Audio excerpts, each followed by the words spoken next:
What is going on, everybody? Rod J back again, back with my homie Eric Muniz from up in the Mass area. Lord Hobo Brewing in the house. You know, the boom sauce. About to drop that boom, y'all. About to drop that boom. And welcome, Eric. Great to have you back again to kind of kick it a little bit here. And it's funny, we were just talking before the show, and we are literally a day from this last time he was on here from 6 months away. I mean, it was literally April 13th, and today is October 12th. So couldn't have timed it much better, except if you were on that day. So, but it's definitely good to see you, my friend, and for you guys dropping in. Thank you, and for y'all dropping in, a little bit different. So I'll definitely look to get your comments and stuff in there, but it's not going to be me hitting on every little thing out there. But if you guys have questions, you know, for Eric, definitely put that information out there so we can address those questions. If you want to put like at Raj BeerVentures, that way it'll show kind of lit when it comes through the comments. I'll be able to definitely get those noticed as well and go from there. But everybody else, we have a real friendly folk that like to watch the channel. So everybody like to say hello and salutation was always great. Kick back. Let us know what you're drinking out there as well. Any questions you have about some of the beer, some of the brewing, different things like that along those lines. Some of the guys that watch like to brew as well. So with Eric being here, he's actually, I'm going to make sure I get it right, like part of the lead innovative brewing team and lead seller person there brewing at Lord Hobo. So he's in the mix of everything taking place. So we're going to have a little bit of fun, hopefully, here on the show. And I guess we'll start off with, what are you drinking tonight? Well, I am drinking. We had a holiday today. Yesterday I had to work. Today we had off, so we had to bring some beer home with me. So I went with our newest sampler, which is our IPA sampler. Let me pull you up there. Features, yes. So should be available in most our locations. But yeah, so this is pretty a good one for me because it kind of satisfies everything that my wife and I will drink on a weekend because I tend to like boom sauce, the 617. I do like Ange a lot. My wife really likes the Life, which is the session IPA. We kind of went through a whole new rebranding to kind of tighten up the cans and the graphics to kind of make them pop out a little bit more. And that was one of the things I think we launched beginning of the summer. To kind of cohesively bring, these are our kind of core brands. These four are like the main beers. We brew boom sauce 160 barrels every week at least.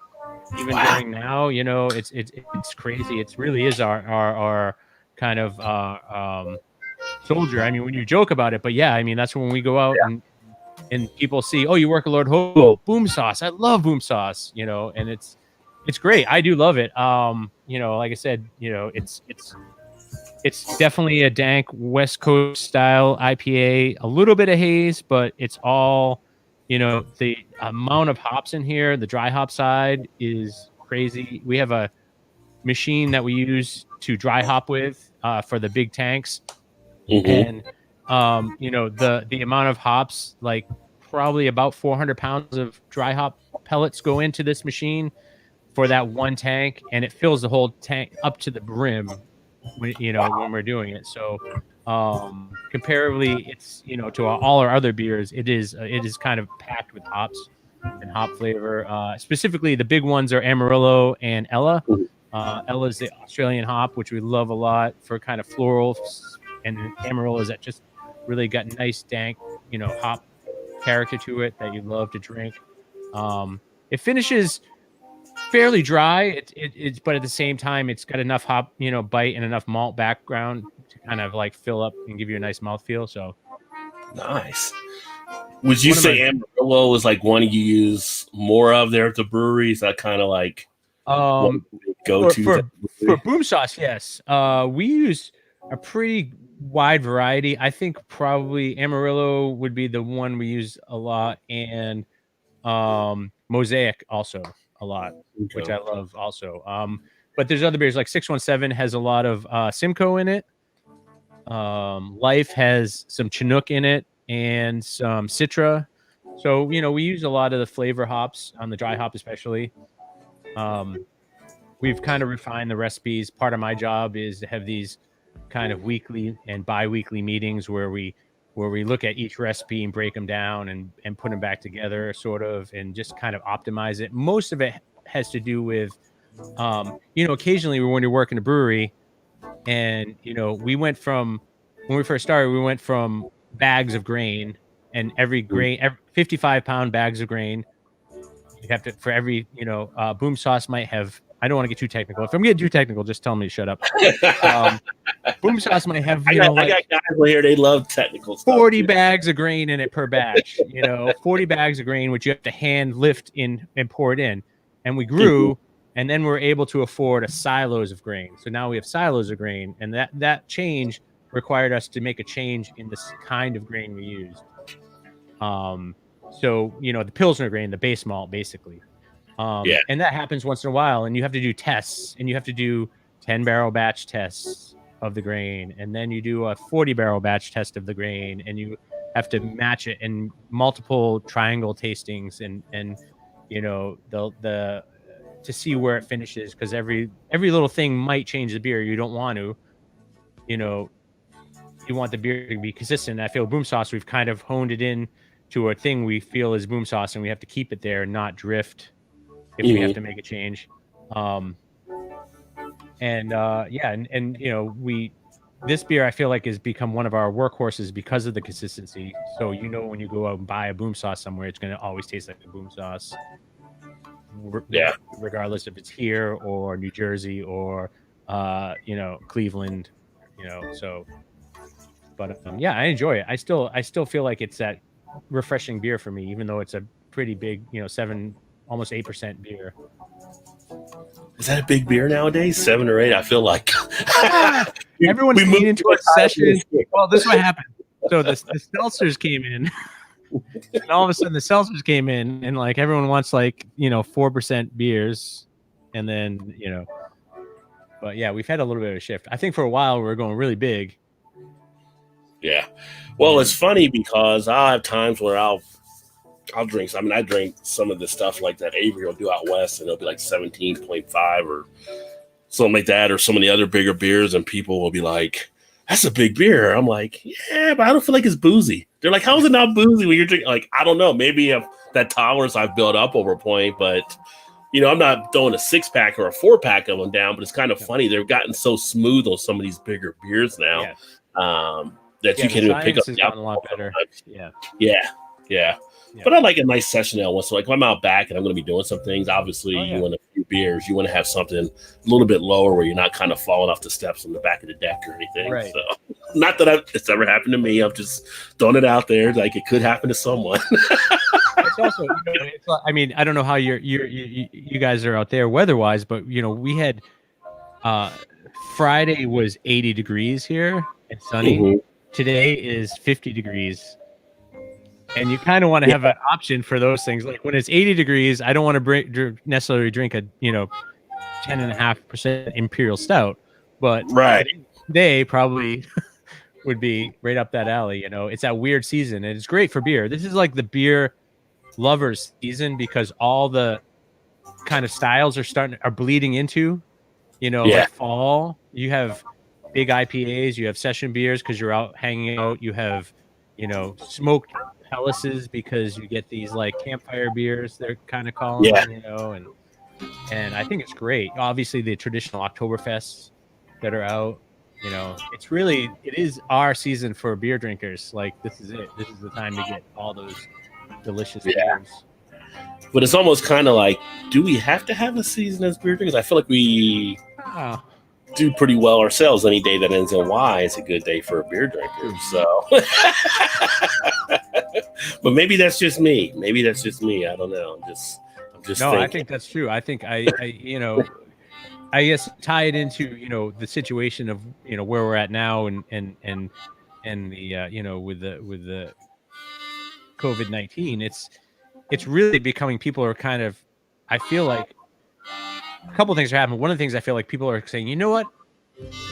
I'm going to have a really good beer. I'm going to treat myself to a good beer tonight because I deserve it, And I think that's kind of one of the positive things that I've been seeing around me. A lot of people are, or a lot of people are buying homebrew kits and brewing their own beer now. And I love that. I love seeing a lot of people enthusiastic about beer in a way that's like, it's a affordable luxury. I think Lord Hobo, that's kind of the play on what the founder was doing was, craft beer is an affordable luxury for people. Yeah, it is. It is. Yeah. And you can spend a lot of money on it. Believe me, you can buy a, $200 bottle of barley wine, but you can actually find some really good beers relatively inexpensively, for, $20 for a 4-pack of 16 ounces and enjoy yourself, Yeah, it's funny you mentioned that because I had my wife mention that one time before. This was like months ago, and she says, we were talking about something like that, and she's like, the worst decision you got to make today is what craft beer you want to drink.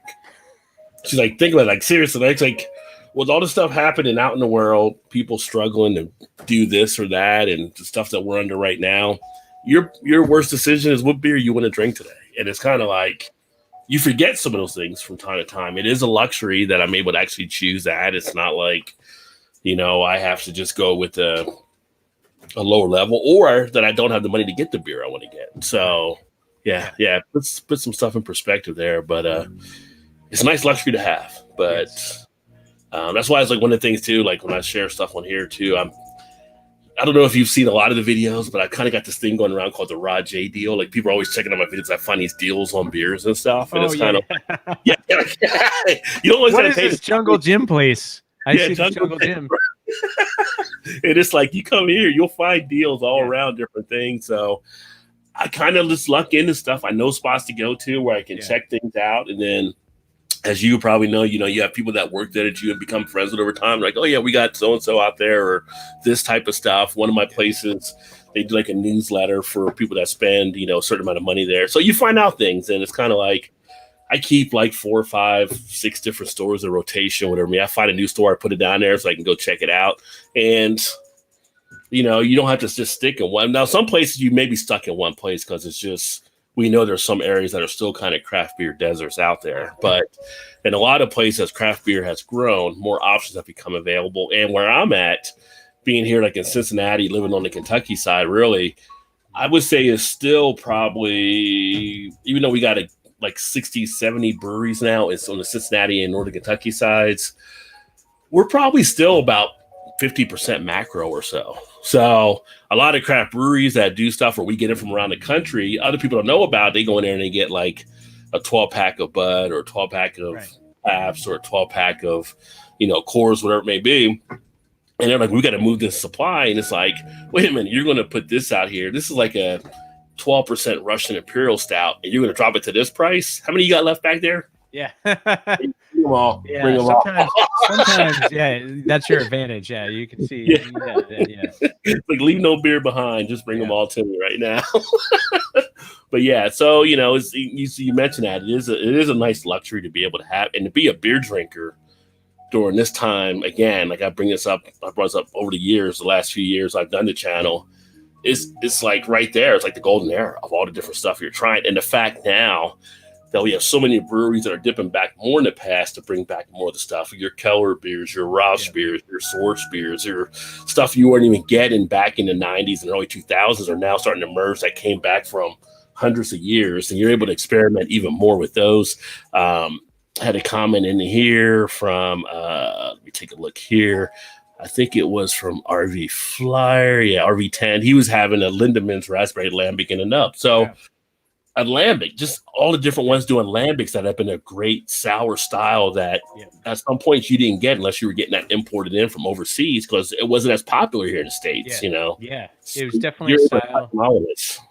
Yeah, we I kind of joke because people know us as an IPA company, and I joked, we kind of went into a little bit of reshuffling this spring and trying to figure out where we're going to do. So we kind of have this concentric circles model. So we have our big production beers like Boom Sauce that go out everywhere that we distribute. I think right now 13 states. And then we have smaller batches that go out Massachusetts, New England. and maybe the 40 barrel batches. And then we have the 10 barrel stuff, which might just go to the tap room and 1 or 2 other accounts. And this 40 barrel, we've been doing a lot more. Like we just did a cranberry sour coming out for November.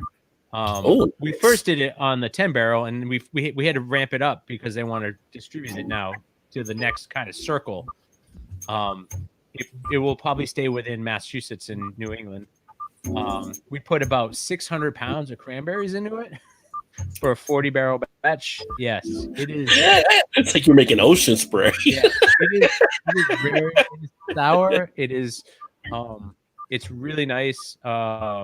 We kettle sour. So basically, we set it up the Friday in the kettle in the brew house, and then we pitch in our sour bacteria pitch.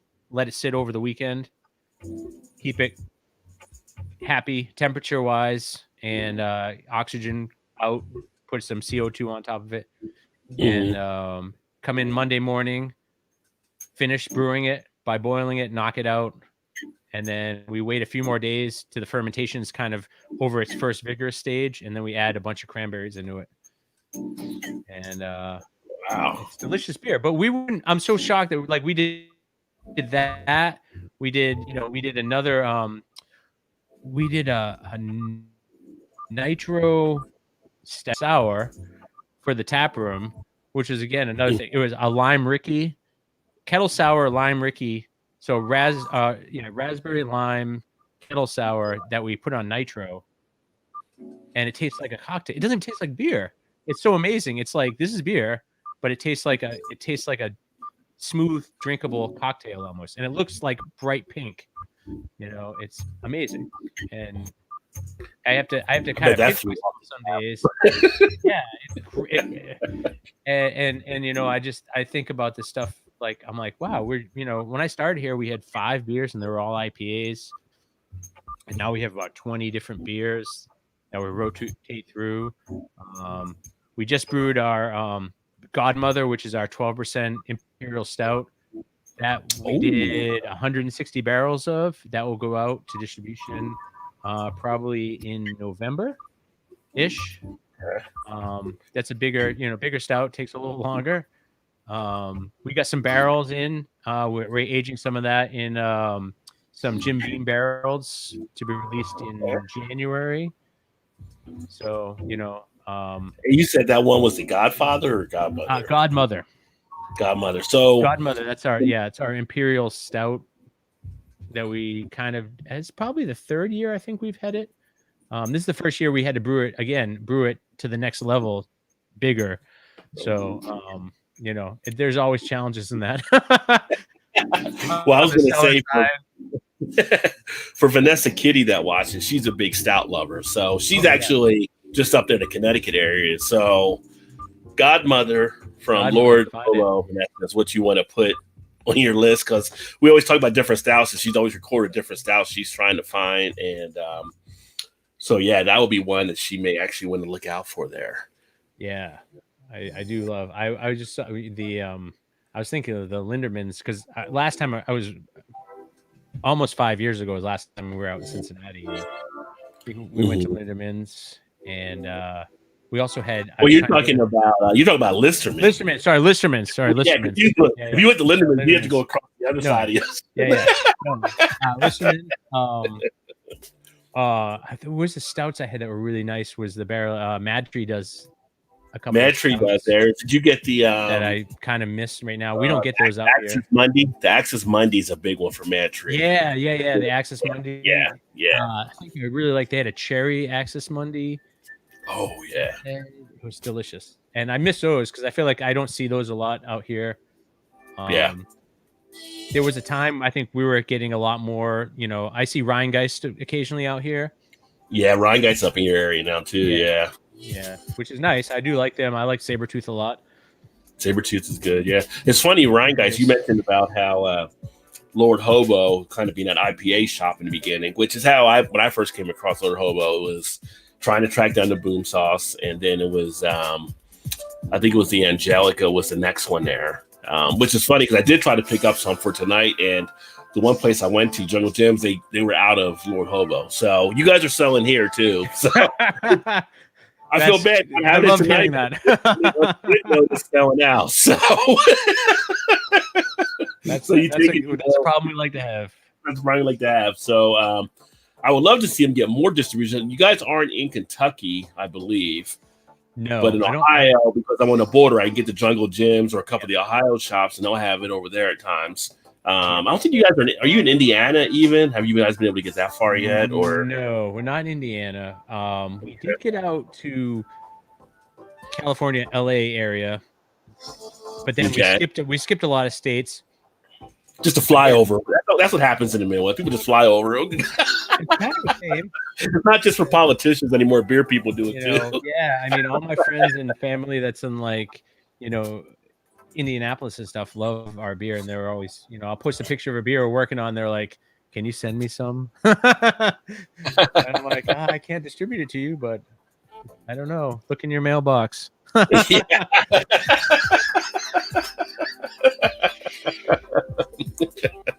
Just sign it X. It's from X. Yeah. We went through a big push. I think part of our thing, every state you have to kind of set up a whole distribution deal with. Your system, it requires a lot of footwork, and it was really good for us early on to establish that. But I think now, as we've kind of grown and developed, we're kind of, like I said, we're trying to build like a localized, solid roots here in New England, and then be able to start grow from there. So we're not spread too thin, right?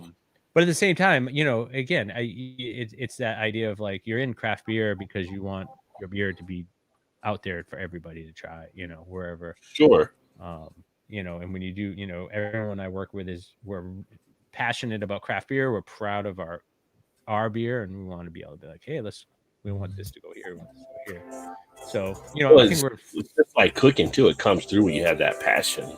Yeah, it totally does. I feel like one of the great things about breweries, I think, is, one of the reasons that there's a lot of them is because there's a lot of passionate people about doing it and getting into it. And it doesn't equate, because it's a lot of work. It's a lot of, hard work. Yeah. It's a lot of, it's not a glamorous job, folks. A lot of times you're cleaning the bathroom because, or whatever you're doing, you have to stop and do something that you're just, you're like, I'm cleaning a drain, But, a lot of times as a consumer, you see the end, but I've been inside of enough breweries and going around. One of my friends is the one that's the marketing person at Mad Tree, so we've been over there numerous times, and back behind the scenes, and Urban Artifact, which might be up in your area now too. I know those guys. It's like, it gets a little messy back there at times and stuff too. So, and Rye Guys, right? I don't know if you got a chance to come to Rye Guys. So you came to Cincinnati. We did. But they're like a 3-floor warehouse, and I've been down to the bowels of that building. It's there's no glamour around that place as much. No, it's pretty. When you first get into craft brewing and you're kind of bright eyed and you're like, you home brewed and you're getting into it and you're like, this is gonna be so much fun, and then there's that moment of realization. You're like, I'm just cleaning. Hello, Sparkle, Supreme Queen. Yeah, Sparkle says hello. She's out in Arizona. Oh, nice. I said, what up, guys, as well. And there's a lot of people putting comments out there, too. I'm just trying to keep us focused on here, too. But, like, my buddy Todd's in the house. He said cheers. Todd does the Thursday night show with me when we do the Thursday night. So we have a blast on there. And then I get, like, Lep comes in. Lep's up in Cleveland. Lep's a bad man. If you ever want to see somebody get down on, like, a Blackstone and grill, Leprechaun TV is definitely the person you want to check out there, because he is a madman on the grill. But then, we got a few people that are coming in. I mentioned RV10, who's in the house. We also got our buddy Blake. He's in there as well. He knows about beer, although he's more of a vodka drinker. He does once in a while dabble with the beer, but he's got a love for the beer stuff too. So a lot of good people. My buddy head coach, he's actually out west. I don't know if he's actually out in At one point, he was out in Vegas, but he's from Idaho. But I'm not sure which one he's at right now. But yeah, so we get some people in. We got EB. EB's South Carolina. He just got done making a beer run this weekend. It was his birthday weekend. Again, happy birthday to EB. And he picks up some pretty good beers and stuff too. He actually may get some of the Lord Hobo stuff because he's down in South Carolina. You guys are in South Carolina, aren't you? I'm thinking of 22 states. I would think you'd have to be one. That would be kind of one of them on that southern north side. We're definitely southeast. We're southeast. I'm pretty sure we should be there. Of our 13 states, I want to say I think we're in Virginia. We're definitely Florida. Should be South Carolina. Because I would think you definitely with some of the a lot of the tourism and stuff like that down through there. Too. I mean, it's a pretty popular state now. Yeah. I mean, a lot of people are talking, I joke with my wife a lot because I'm like, if we retire, we should obviously retire to like one of the Carolinas, probably South Carolina. Yeah, wouldn't be bad. Although I will say hurricanes, but EB and also his wife is on here too, Erie Nicole. I call Erie's like my number one fan. She's usually here first before anybody, but she's been slipping lately. I'm just gonna throw that out there, Erie, because she's been slipping. But they tell me about the heat there in the summertime. That'd be the only part, it might get a little too hot and sticky there. But it might be. Although, yeah, I mean, the other nice thing about this time of year for us is that it's actually not humid here, and for the most part, you can wear. The day that I go back to work and I can wear like a long sleeve shirt is like the best day when it's not that hot. During the summer, we're just like. Because we have masks on, gloves on, safety goggles on, pants, shirts, and I'm like, it's so hot, right? and everything gets wet, so it just becomes like the cellar just becomes a big, like, swampy area, and then you're just like, you just can't stay cooled off. Once in a while, you just spray yourself with the hose because you're like, here's cold water. And then this time of year, it's like, yeah, I go to work tomorrow and I'm gonna it'll be cold when I go to work, and it'll be like I have to put we got these vests for every if you're there for a year, after your first year you get a embroidered black vest with your name on it, with the big crown on the back, like a nice. heavy duty.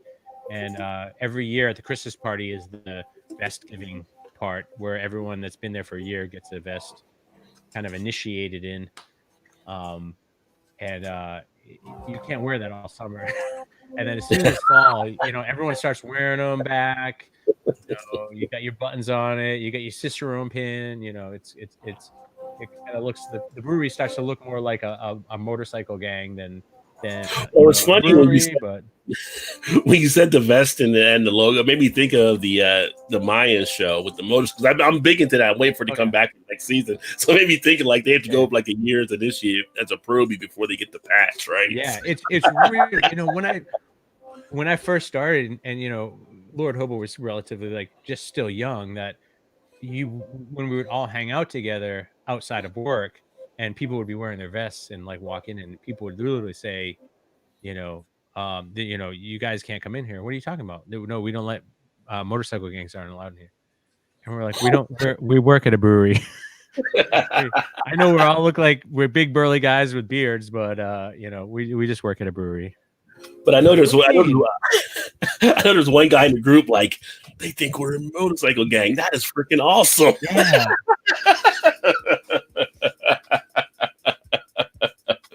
Oh yeah. And then we got Kentucky Brew Review in the house as well, guys, as well. Kentucky Brew Review. I got to meet a few of them at the last Beer Fest back in March. They came up. They're actually down about an hour and a half from me down towards the Louisville area. And I joke in my mind because I think about like they got a crew that's kind of like 9 people as part of their thing. Like you talk about like a gang, or it's like they're basically a Wu-Tang crew of beer drinkers that all get together and stuff. So real cool guys. And we got to meet for the first time for a little bit. It was funny. We were going to meet at the Beer Fest and we didn't catch up until after the fest. So it was like a 3-hour fest. this place was in the Duke Energy Convention Center, which is a pretty good size thing. We had like, I think close to 400 plus beers there. So we just kept missing. And then by the end, I just hear, is that Rod or something? And like, I turn around, like they're all just like, we all got a chance to meet for about 20 minutes or so, but it's cool. I would love to throw it back with these guys, but these guys are hardcore. They get down on some stuff. And they like to mix it up and throw in like a Four Loko or something like that once in a while. So but they're all cool. So shout out to all of you guys there. EB said he's actually drinking a little Westbrook tonight, which always seems to make a nice little beer as well. TJ said, "What up, Rod? Hope you're drinking some damn good beer." Of course. And TJ's another. What are you drinking, by the way? So what I was drinking here, I wasn't going to say anything because I felt bad because I didn't have any Lord Hobo.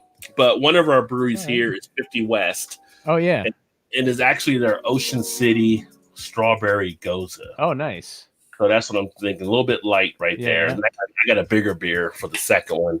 But just wanted something kind of to wet the whistle as we began. So that's what I ended up grabbing there.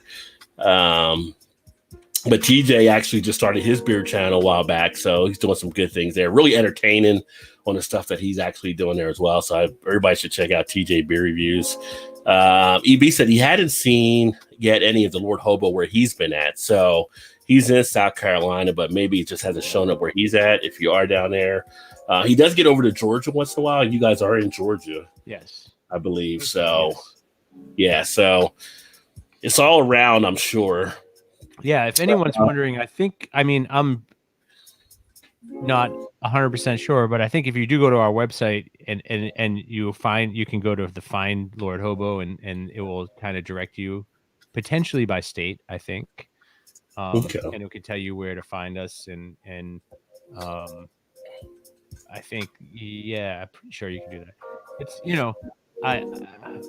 it's just fun. It's kind of fun. I love hearing like people finding our beer all over. And it definitely is kind of cool. And we have lots of people telling us that they go to a bar and they'll post a picture. They're like, I'm at this bar in, San Diego and I see, and Boom Sauce is on draft. And I'm like, that's awesome.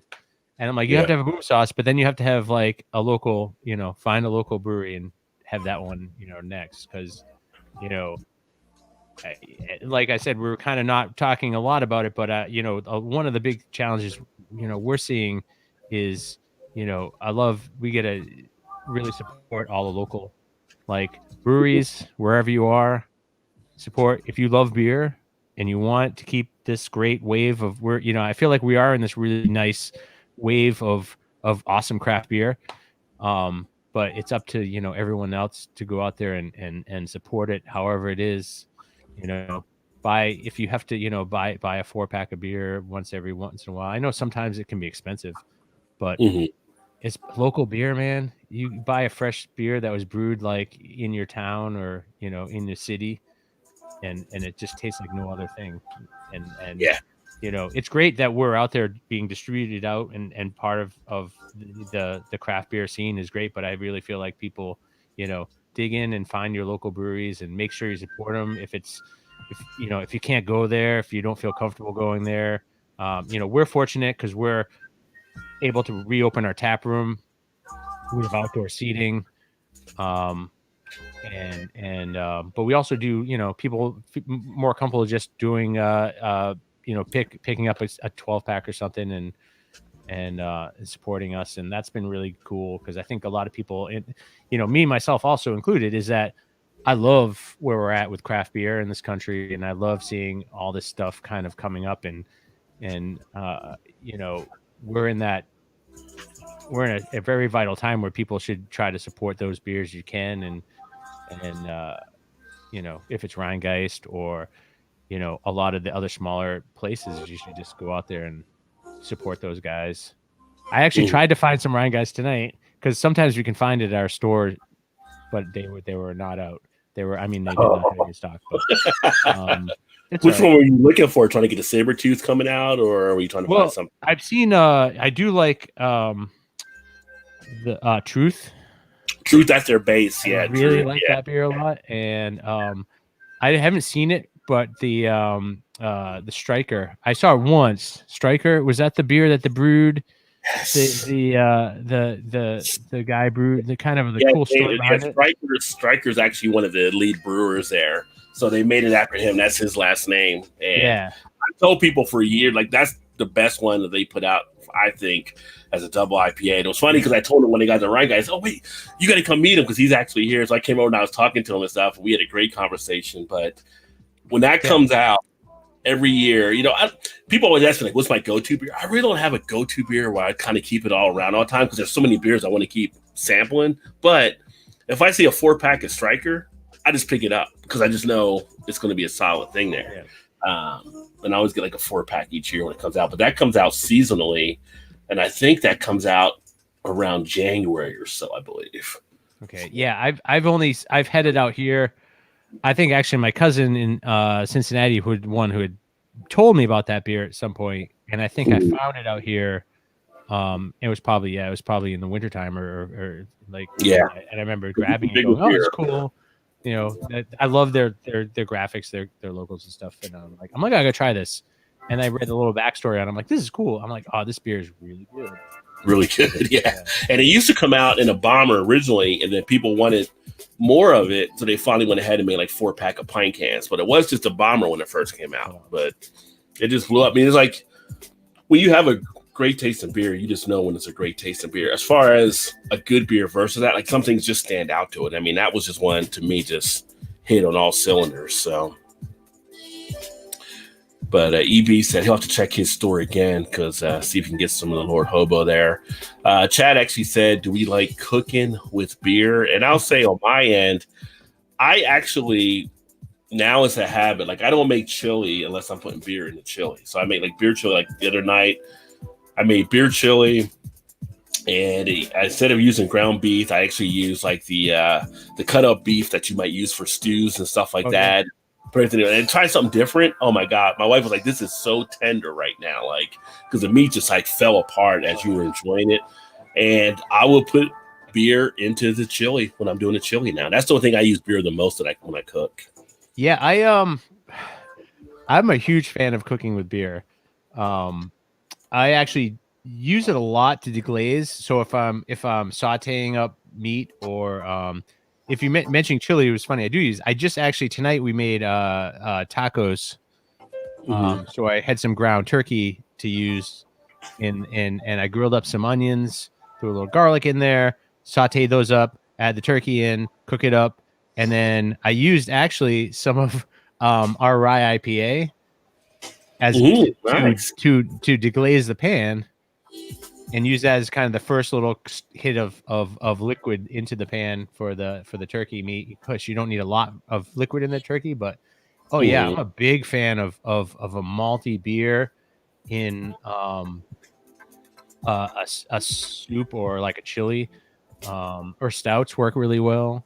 I do like I'm drinking a our Life Session IPA, which is a citrusy kind of flavored beer, session beer, and we'll do a curry with like chickpeas and chicken, and I'll use instead of chicken stock, sometimes I'll use beer.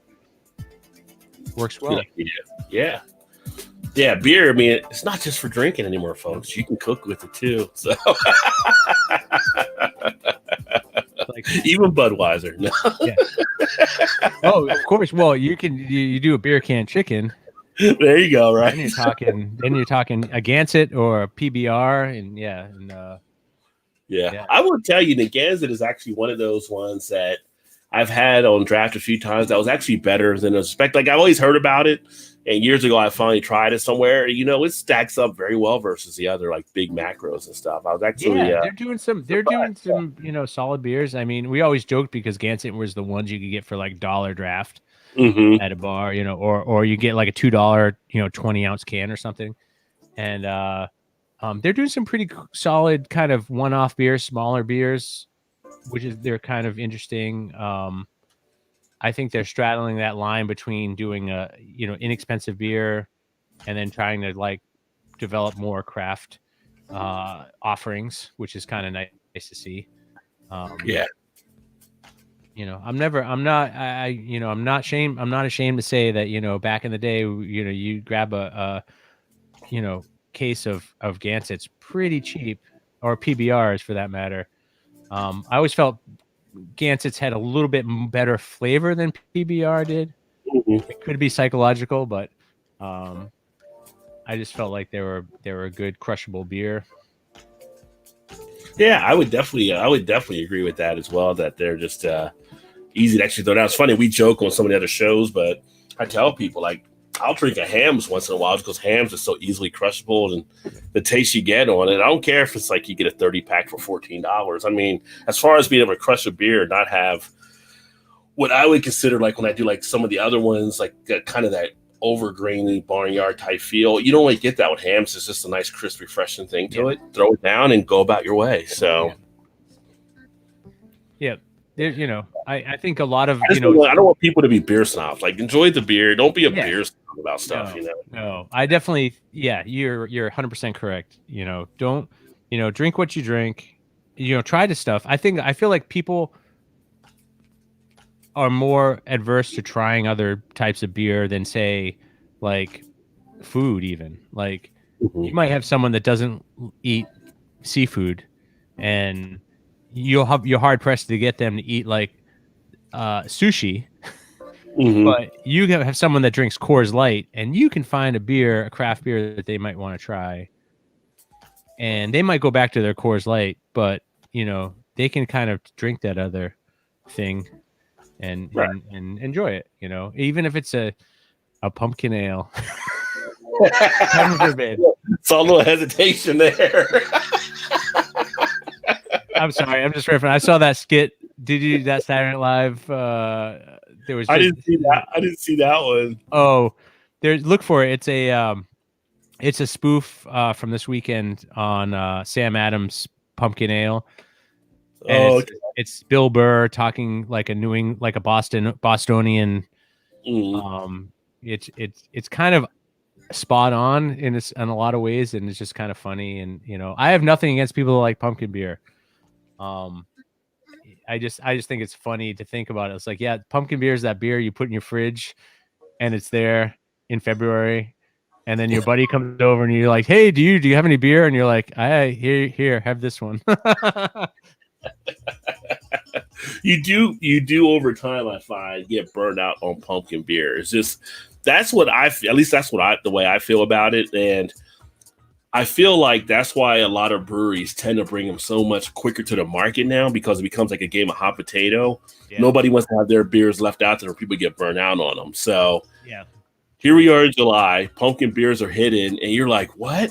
Really? Like, when I think of a pumpkin beer, it's like that fall, that little chill in the air, maybe a hayride, a little fire, something going, you're kicked up out back, maybe a little cool, you have a blanket or something. It's like, not ready for that in July or going into August when it gets hot and sticky. It's like, people do it.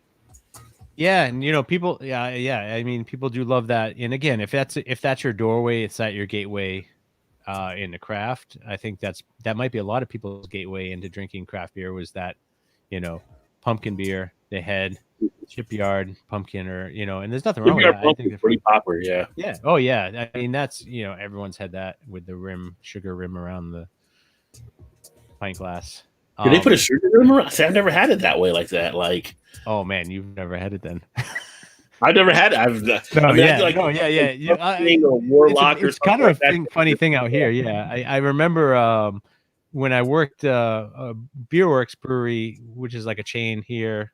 When I worked there years ago, there was we would have to do pumpkin beer, and we would do like a pretty decent pumpkin beer, I felt like, and because it was a full bar, the bartenders would instantly say, okay, so the pumpkin beer is coming out, and so we have to order the nutmeg and cinnamon sugar rim coating for the glasses, and all the brewers would just be like, heads down, don't want to hear anymore, just stop talking to us.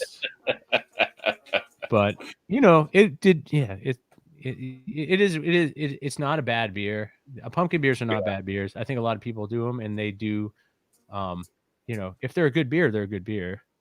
Yeah, to a certain degree.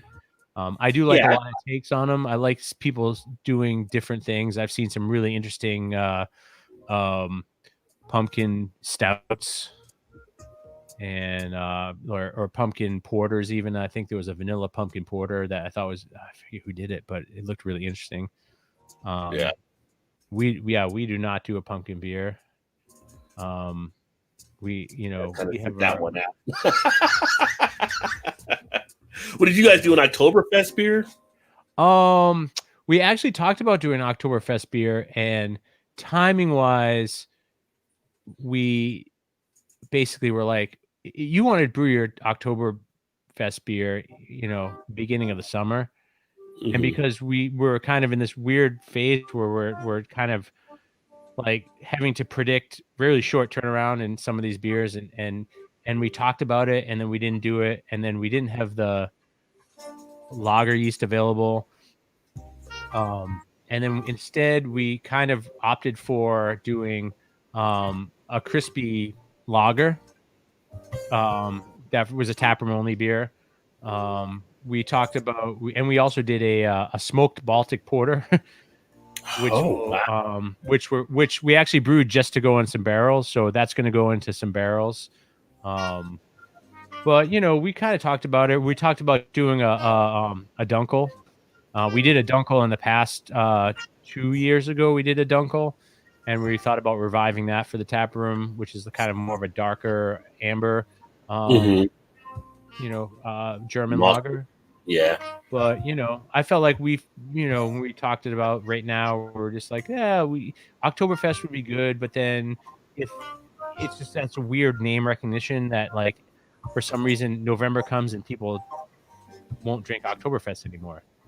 It's like it's still a good beer and people should be drinking it, but it would just sit, So it's kind of like come March we have stouts, but come March we won't do like we won't do an Irish stout for St. Patty's Day.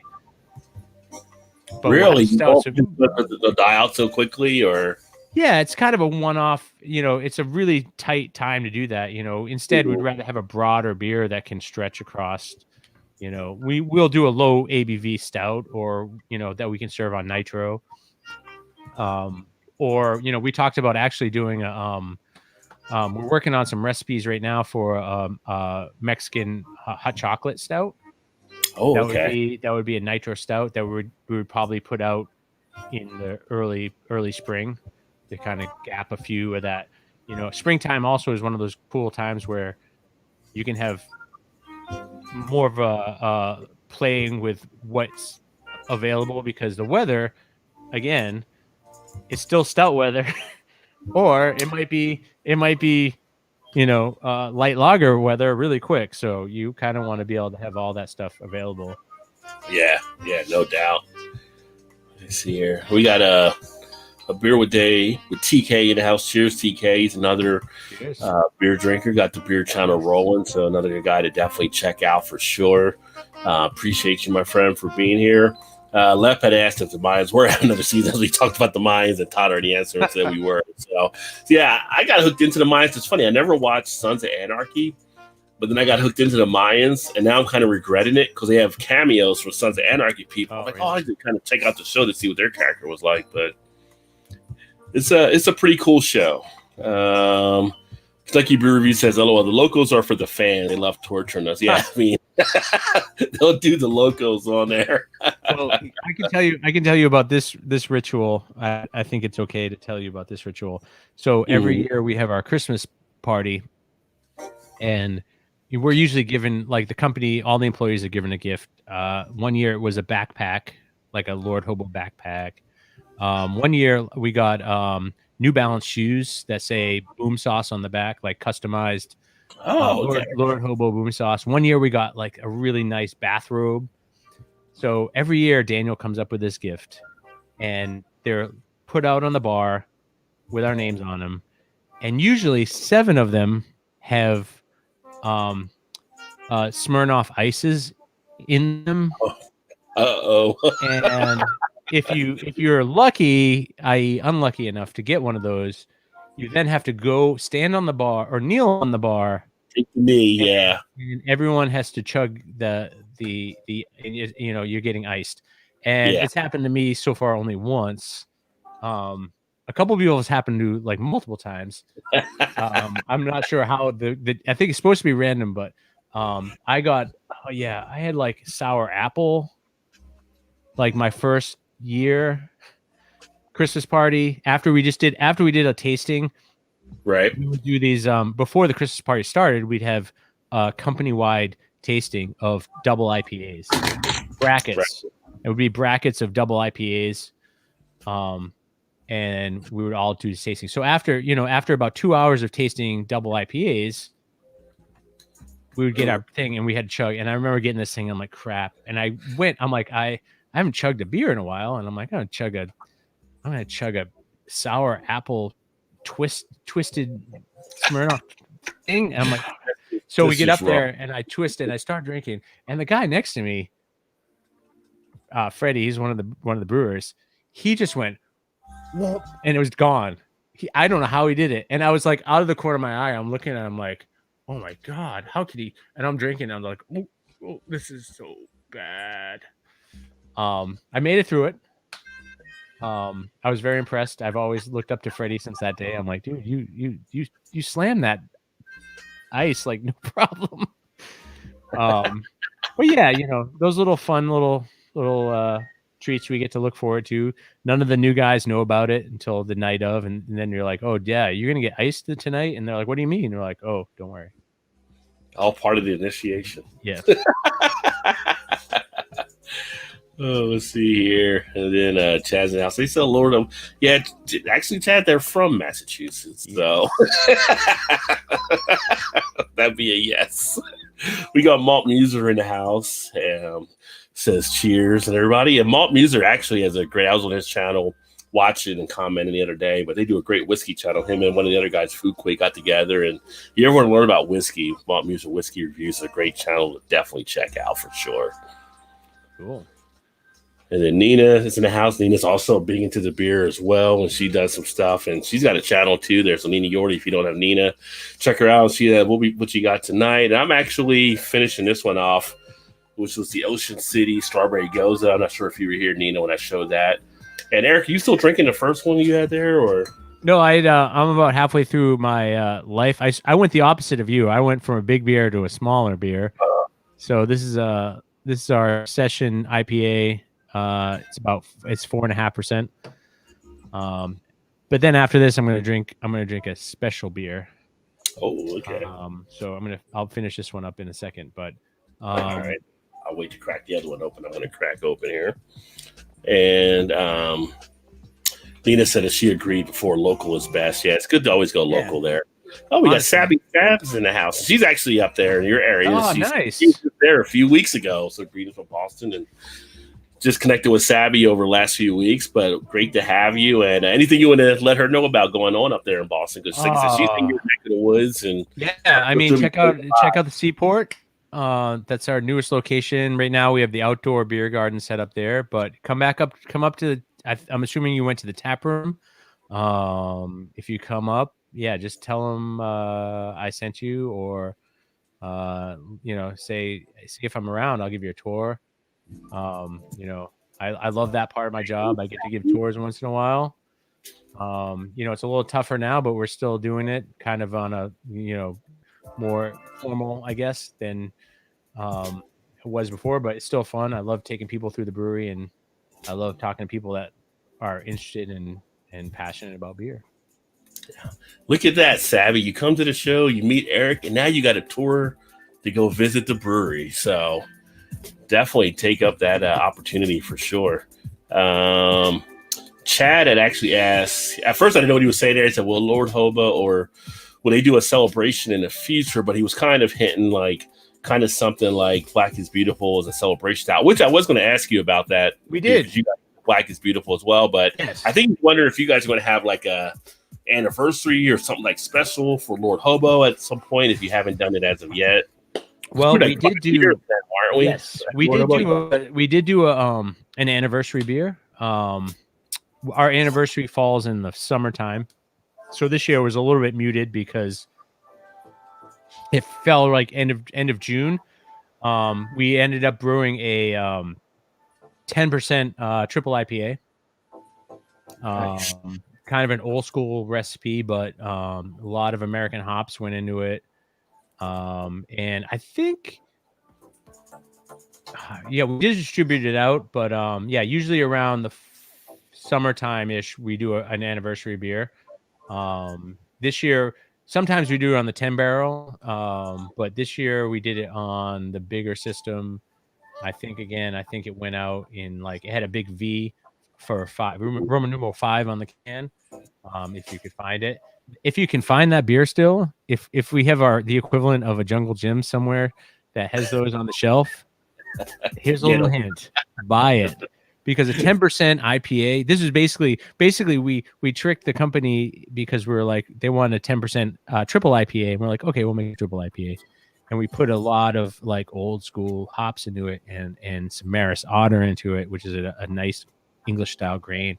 And basically, it was a barley wine, an American barley wine, and yeah, and so the idea was we're telling them, like, people come in to buy this beer, you should have them buy 2 4-packs and put one in their cellar and leave it till next year. And the hope was that we will do another one next year, and you could do a vertical. Nice. I'm a big fan of that. As a kind of a student of craft beer, I love drinking aged beers now. I'm getting into it a lot more. I had the fortunate to drink a 1996 Thomas Hardy not long ago, which was a 6-ounce bottle, and it was $300 somewhere. I shared it with my father-in-law. It was fantastic, amazing. Like the fact that beer can still be that, like that, from 1996. Christ, I was younger then. When I was a young man. No, it's funny because you have some of those that go out there. I mean, I picked up a couple Russian Imperial Stouts from Jungle Gyms one time, and they put on there like 13 years for the cellar. But there's some that are out there that can even go long. It's just knowing that beer, knowing that style, knowing how everything's going to hold, what you want to do with it. And, we get people that get like the 120 from Dogfish Head, and they'll put them in there for a couple years so before they actually will drink them and stuff. My patience doesn't go that long. So I really hard. Yeah. I had so my friend, that I was telling you earlier, I have a friend that I Zoom with, play music together. He's a beer guy too, and he lives literally a mile away from me. We're just, we're working kind of opposites, and he's doing a lot. He actually works for NBC sports affiliate. He's an engineer for them, and he does a lot of that in Boston area, kind of south of here. And the other night we finally the weather was right and everything was right, and I was like, let's hang out in your backyard and drink some beers. We haven't done that forever. And I went over there, so I was like looking at my fridge. I'm like, what can I bring? And I had some beers from work that I wanted to share with them. And then I was like, I had a Distille's Russian Stout from 2018, I think. It was in my fridge. Someone gave it to me last year as a gift, and it's been in my fridge for a year. And I'm like, you know what? I'm bringing this over. And I did. I brought it over and I put it out on the table, kind of in the middle of the picnic table. I'm like, we can drink some, IPAs and stuff, but we're gonna drink this tonight too. And he was like, ooh. I'm like, yeah. And it was amazing. A 2-year-old beer. It was, Russian Imperial Stout, bourbon barrel aged. There we go. Yeah. So good. Like so many different things are happening when you're drinking that. You're getting that the warm alcohol and a little slight oxidation, but not bad way, enough to kind of like bring the malt up and all the flavors. It was amazing. And again, it was like we're sitting outside by his fire pit, and that's early fall, It's like perfect. Yeah. Well, it's always funny because it's a lot of times you hear, well, you get the beer, you're supposed to drink it right then. Like that's when the brewers want you to drink it on that day or whatever. Well, yeah, I mean, it's clear for you to drink it that day, but there's so many different things you can do if you know how to cellar it properly and you let it layer out. And it's kind of like, you can, but it's like a different school of thinking. Sometimes people think it has to be right at that day. And it's kind of like, if it's a certain type of thing, if I'm getting something that's like a adjunct lager or something like that, everything, yeah, you're not going to sell or something along those lines. But if you get like a nice stout, even like some of the sours, which are surprising, even like some of the lambics, the lower ABV type ones, you can even sell those for a while. And most people don't realize how they can actually still hold over a period of time. So it's a fun game to play. It's a fun game to play. It's really fun. But like you said, it's a patience game. And sometimes you're like, I want to drink this now. There's nothing wrong with that. But if you're old, PBR, drink PBR, but yeah.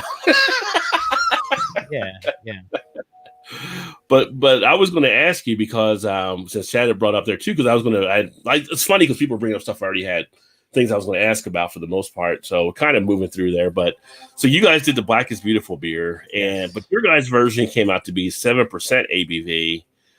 And a lot of them were at 10. I've seen some at 9, 9.2 that I've had. I've seen like Lister when they did theirs at 6.5. I know you guys had, as part of the recipe, you had to do like a certain percentage of the formula from Weathered Souls, and then you're able to put your twist on it. But it's kind of the thing that's kind of funny about it, like it still says like Imperial. And I'm always like, that was Imperial to be more than 8, but you're like putting it at 7. Yeah, and it's it should have been 8, and it should have not been an Imperial. So when we designed the recipe, we were taking off their recipe and substituting kind of what we wanted to do with it. And our process going through was, everyone's doing a 10% beer, and we don't want it to be 10%. We want it to be, a drinkable, approachable beer for more people. And we were settling on like 7 or 8%. And I feel like it was kind of one of those things where there was a bit of a disconnect between what we're brewing and what the marketing people idea of what an Imperial thing was. And we probably should have been more clear, like, this is not an Imperial stout.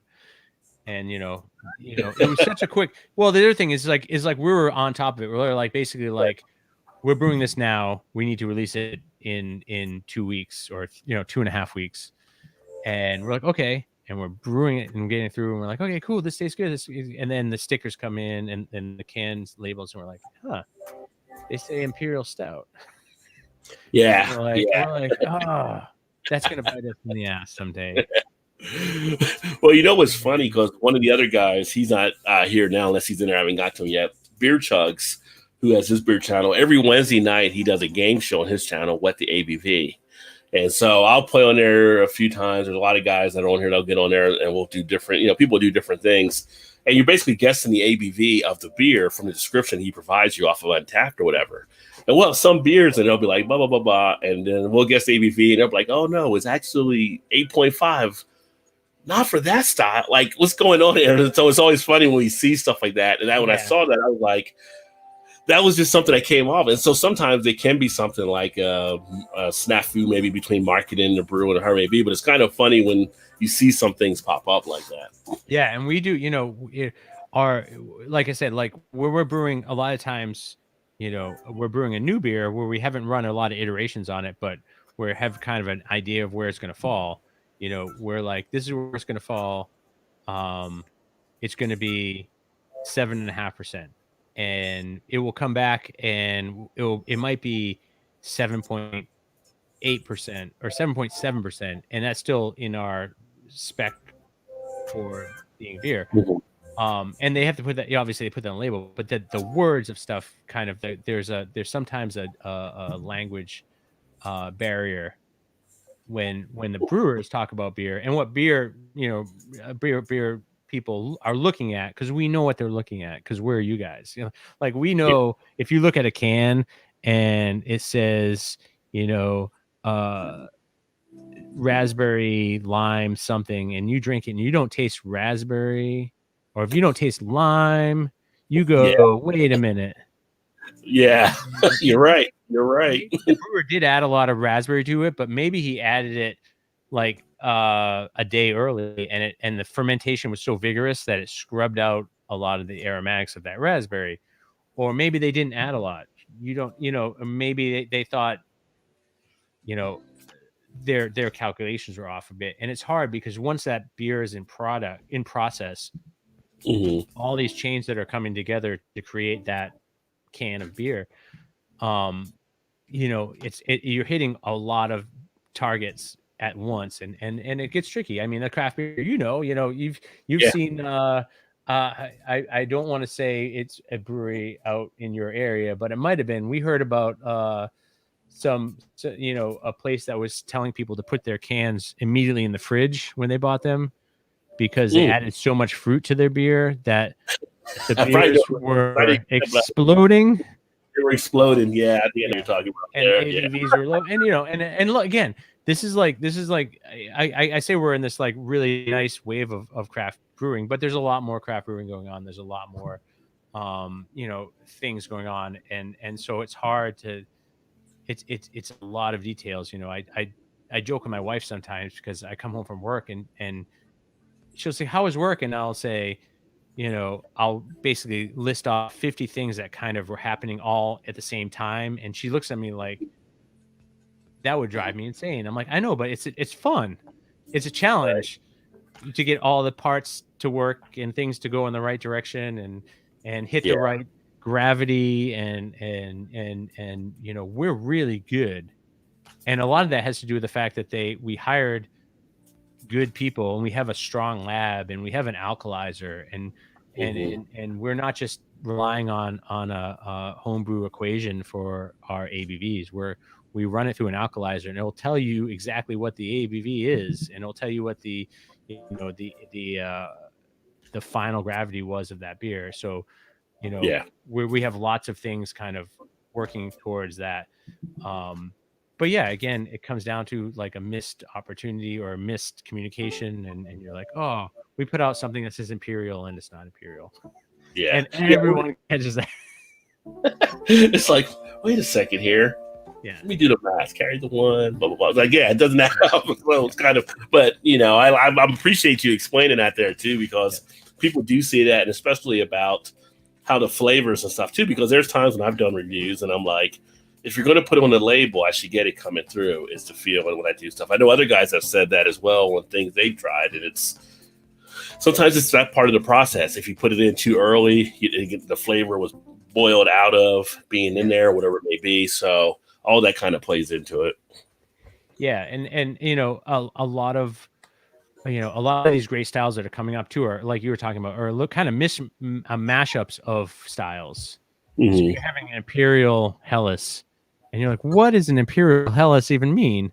Or and there's a kind of a cross-generational kind of old school brewing coming in, and I think it's really great. It's just that we got to make sure that, like, on the industry side, we're communicating what they're drinking and how to appreciate it, and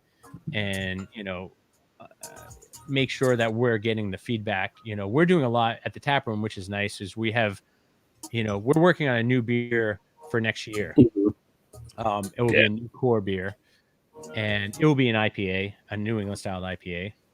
But what we're doing is we're releasing these kind of to the tap room with a little QR code, so that people in the tap room can try it and like vote on what they like and comment on what they like. Kind of a test kitchen, in a certain way. Good. And it's really good for us because we're getting direct feedback from people that are coming that actually like our beers, and they're coming back and they want to try these other beer, and they're honest. People are honest, which is great. They're not going to tell you something's really good and they'll get on there and be like, I didn't like this, I'm not. I don't often go on, Untapped or Beer Advocate, but once in a while you're just like, hey, I want to see where we're at, and you get Untapped is a weird monster where you have a lot of people do it for it's kind of like Pokemon of finding beers and trying them but I do appreciate people going on and at least giving their opinion of a beer, because as a brewer, what am I doing if I'm not making a beer that's people are going to like? Not everyone's going to like it. I brewed a beer that, like, my beer I talked about earlier. I brewed I have a can right here. So this is one thing that we got to do since we last spoke. So we got to brew this beer, right? Which was I designed this beer. I even came up with the name for this beer. Our graphics guy Chuck came up with an awesome graphic for this beer, and we brewed this as part of our Vagabond series, which are our kind of 40 barrel batch beers. We did several iterations of this. This beer, as I was telling you earlier, this beer, I designed this to be a cellarman's beer. And by that, I mean, the actual recipe itself was super basic. There's actually no hops on the hot side. Everything that happened to this beer happened in the cellar. So it had a first dry hop. I chose the strain of yeast. We used Kvik yeast, which is a Norwegian yeast. Ferments warm. I fermented it at 99 degrees. Oh, wow. It fermented out in about 4 days. We did an initial dry hop at 24 hours into fermentation, which is sort of early for first dry hop. I took oak staves from a barrel and put them in the tank while it was fermenting, like to kind of condition it with oak throughout the process. It had a second dry hop, and this beer went out and it did really well. I mean, it did really good. So I went on tap because I'm, a vain person, and I'm like, I want to see what people think of my beer. And it did really well. But, there was people that gave it 4. Then there's people that gave it like 3, and they were like, it's a brewed IPA. So but it's a New England style. So it was very hazy and very juicy. Right. But what's weird is that on a technical scale, because we measured it with the alkalizer, this finished below 1. It finished at about negative 31 degrees Plato. So when you're measuring beers, the finishing gravity. So like Boom Sauce finishes at about 2 degrees Plato. This finished at negative 0.33 degrees Plato. So it actually finished lower than water. Right. But it didn't taste that way because of the hops we used. And I specifically used Citra hops, and I used Laurel hops. And I used an enzyme in the cold side that converts all sugars to fermentable. So everything fermented. So this beer would get really good reviews, but then also get people that would drink it and be like, I've had brewed IPAs. This doesn't taste like a brewed IPA. And I'm like, so they gave it like a 3.5. I'm like, but I designed it so it didn't. I don't like brewed IPAs actually. I feel like it tastes too bitter.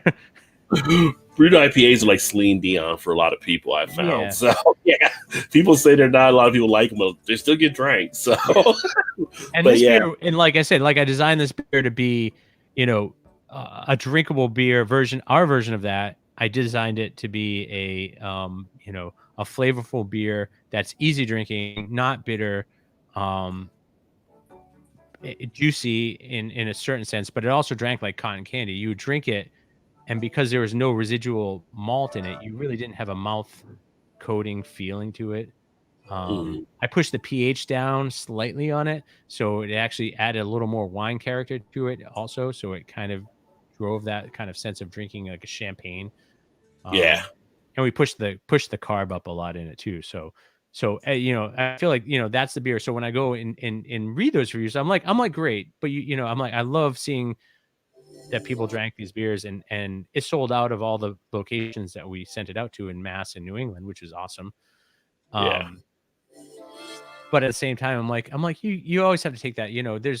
There's people that go into it and they're not necessarily a chip on the shoulder, but they're looking for a specific thing, and I think this is a good example of that. Like we kind of set people up thinking, oh, it's a brewed IPA, it's going to taste a certain way.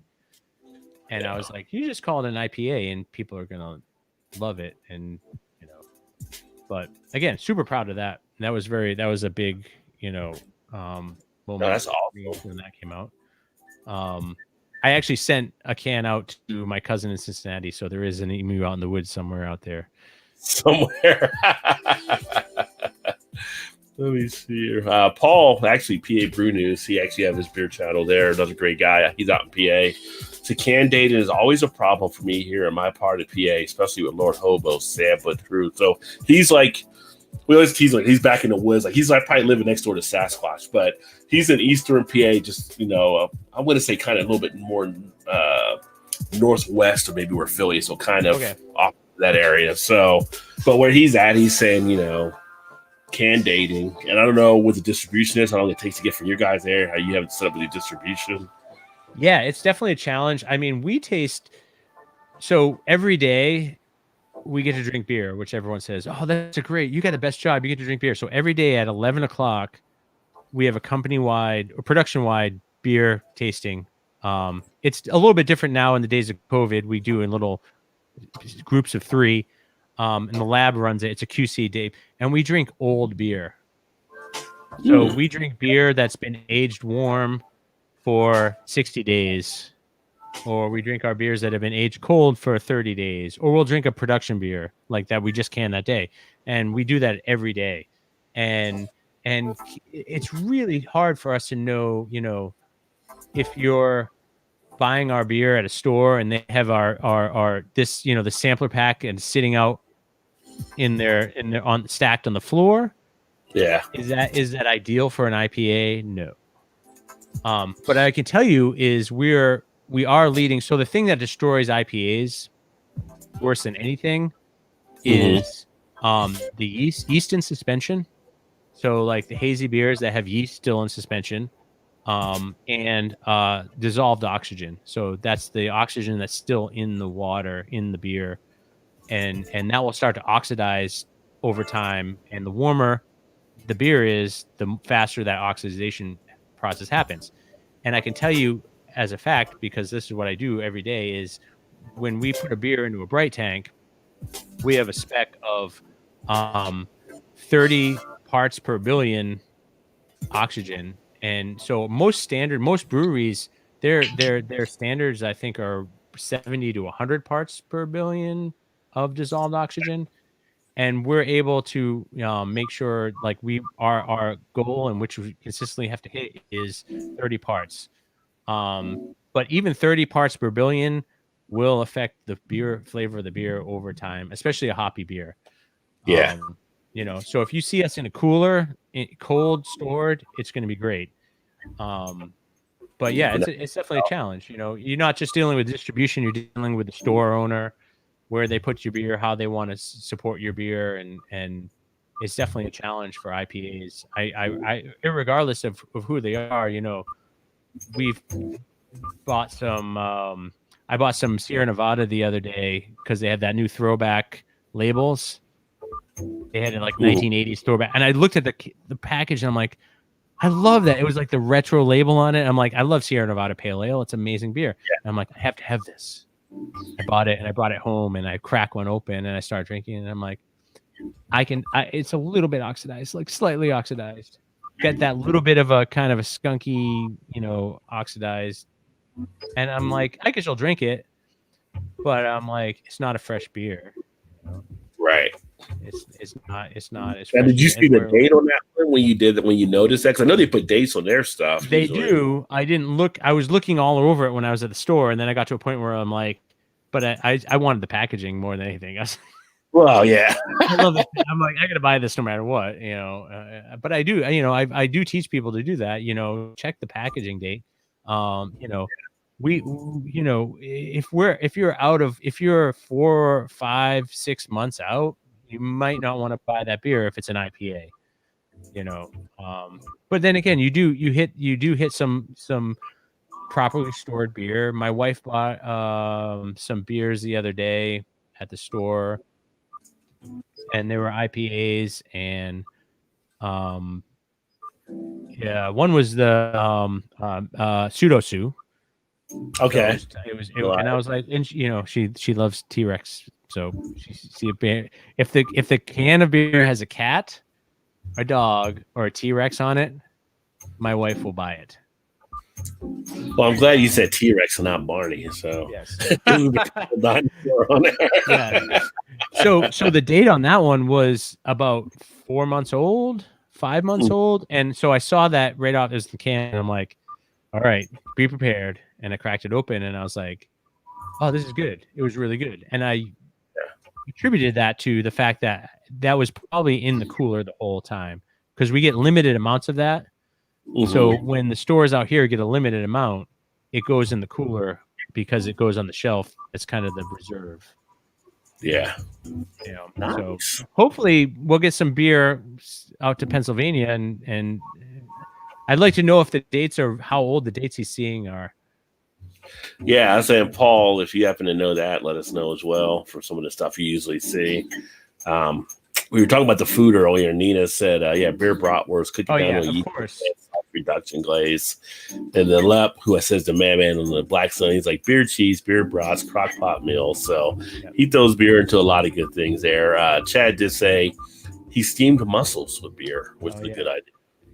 Oh yeah, well, Chad's from around here. He's from Massachusetts. He's the yeah. I was gonna say I forgot all about the steam. My dad was a clammer, so you grow up and you steam them in beer.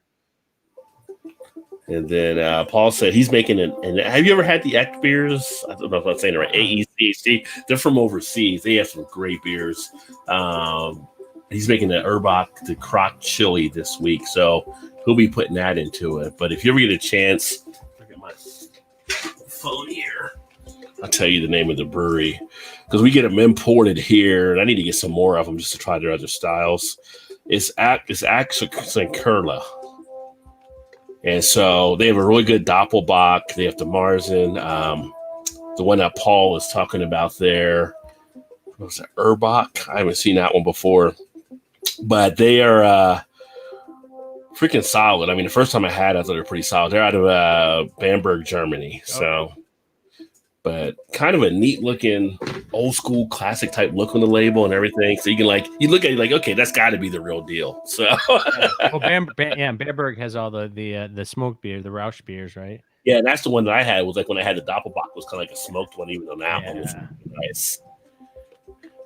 Let me see. Nina said could probably boil corn in beer. Consider it's basically water. Probably beer flavor. Known to pour some beer on a barbecue from time to time. Paul says, Darren Gas said it's still good even above room temp. Date I say boiling I like to drink those beer. We tease Paul because Paul likes his beer warm, so we always he boils it before he drinks. So we always tease him about. RV10 said beer mac and cheese. I've done that in college for sure. It's been a while since I've had a dish of that, but Darren gets that. It's good. Regular Jenny White can too. They're saying Schaefer. Paul said, I'm a beer snob. No shame. Screw you peasants. 10 to my horse. And then Kentucky Brew Crew said Hams for the win. And Hams, like I said, Hams is a decent. It's people look at it as, it's got to be cheap beer. Can't be that good. I'm like, it's beer. I mean, you can have fun with some of those beers. So, yeah, and a lot of those beers, they're based on that classic German brewing tradition, and there's a amount of quality that goes into every part of those beers, and they're not necessarily like these, we're putting out this big hoppy beer, but they're doing what they do, and they've done it for hundreds of years, and there's a quality behind that just is there. Yeah. I think I do like. Oops. Sorry. No, you're good. Go ahead. Oh, no, I was just saying I do love. We went out to we had a trip across country a while back, and we went out to Rochester and visited Genesee. And because when I grew up, you could get once in a while one of the college kids would come back from Syracuse or something, and he'd bring back a case of Jenny Cream or their Bock, the Jenny Bock, and we'd be like, "This is so good, this is great." And we got to go there, and I don't know if you ever had a chance to go there, but they got a cool little brewery, little like test kitchen brew pub right on next to the big place, and they have a full range of styles of beer there that you can only get there, and it was fantastic. And you're sitting the waterfalls right there, and it's a really nice little visit place to go if you're a beer person. Nice. Now, one of my buddies, Joe, he does the Beer Patrol channel, and he's actually up there in Buffalo, but he gets down there. He loves Genesee, so he's been there before.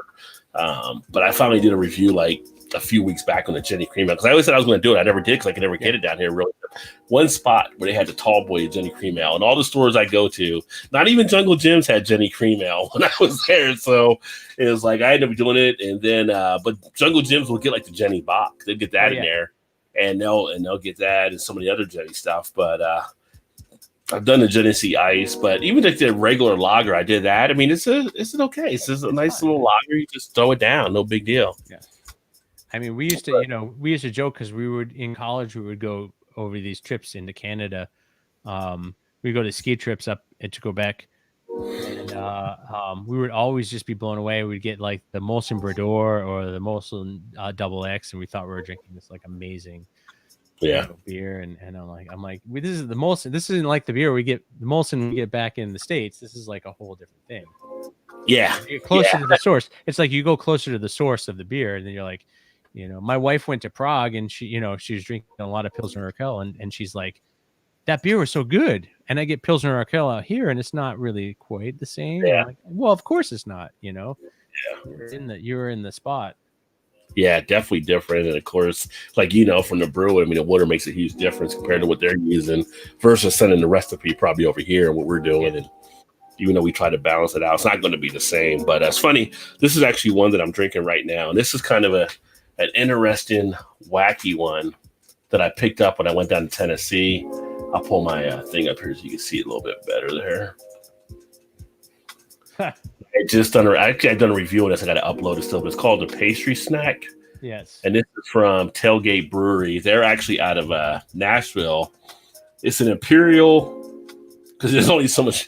You can just throw everything in the kitchen sink type thing. It's an Imperial coffee, coconut, marshmallow, chocolate, and vanilla stout. So let's just dump it all in and see what we come up with, right? And it's really smooth. It's 10.1 ABV, and just a smooth. It basically tastes like a coconut s'more. Wow. Yeah. So they did a pretty good job with that one. Cool. I'm moving on to this is our Rye IPA. Okay, let me grab this here. I would definitely like to try to see if I can find out how it gets down here. This one won't, because let me tell you about this beer. So this beer, it's not my dreams like that, Eric. I know. I give me a second at least. This beer. So, sometime before the pandemic, when we were sitting around, it was probably in January or February. We were sitting around. We have the innovation meetings, and we're all sitting around. And one of the things, I had gone to a local brewery in Waltham here, Mighty Squirrel. I don't know if you've heard of them. No, I haven't heard of them. And I was sitting there because and the bartender was like, "Oh, you work at Lord Hobo?" I'm like, "Yeah, I work at the." She's like, "Oh, hi. Would you guys be interested in doing the ales for ALS this year?" And I'm like, what's that?" And she goes, she was actually working there, but she's actually a volunteer for the Ales for ALS program, which runs a year program where breweries use certain hops, a blend of hops from Pacific Northwest, from the YRC Yakima Valley Hop Group, who kind of spearhead this fundraising, and all the proceeds from the beers go to directly develop therapies for people that are affected by ALS. Okay. And they're working in Boston, in our area. We have a lot of these groups that are doing amazing work to fund. And right now it's really hard because with what happened with the pandemic, is that it's harder to run tests and get funding and research. So it's even more vital now. So I was like, of course, I totally want to do that. Let me bring it up and let me get us rolling. And so we started the ball rolling, and we had kind of some starts and stops and when we could brew it and what we're going to do. And I kept kind of pushing it.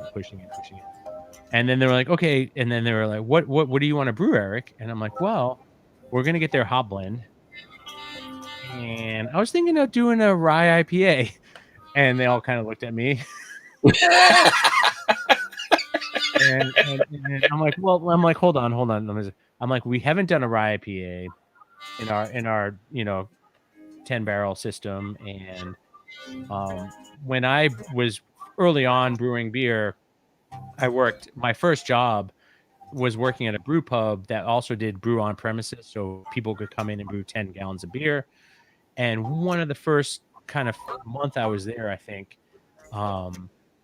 the general manager came in and she's like, I have an appointment tonight and I want you to work with him. I'm like, okay, cool. She's like, I think you'll be good at it because you know a lot about beer, and he's really beer fan. I'm like, all right. And I just want to tell you that he's a retired teacher, but he's suffering from he has ALS. So he'll be here with his nurse, but this is on his bucket list to brew a beer. Wow. And I'm like, okay, I'm yes, good. So I got to and he wanted to brew. It was actually he wanted to do an Irish red. So I was like, we'll do an Irish red, but we're gonna add a little bit of rye in there. He goes, oh yeah, I like that idea. And he was there with his nurse, and we had this amazing great time. And it really affected me how like the fact that someone put making beer on their bucket list is like huge. Think about that. And it's like, I'm like, that affected me to this day. Like, I think about that. And so when this opportunity popped up, I'm like, oh yeah, we're doing this. And I toyed with doing like a hoppy red, but I kind of felt like I really want it. I'm like, this fall, it's coming out in the fall. I'm like, let's do a rye IPA. So this is the rye IPA that I designed the recipe for. And I love this beer. It's so good, and it's a great beer for cooking.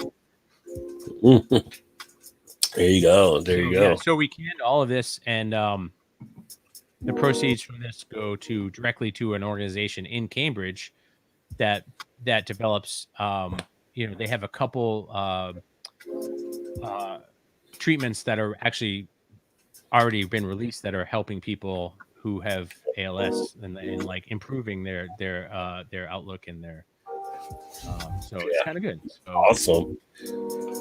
No, that's a great cause. In fact, I was going to say earlier, I have so many other things I was going to bring up, which we'll probably go, I think maybe like another half hour. So I don't want to keep you here too late or whatever, but everybody keeps coming in with other stuff. So I'm going to just take to their comments more than the stuff I had there, some of that stuff in a later time. But one of the things that we were talking about earlier about the Corona stuff and how it's affecting it. But I read a piece earlier where Lord Hobo was actually selected as one of like, I want to say it's like 50 or 500. It was like businesses around Boston that have helped people get through the pandemic that was taking place.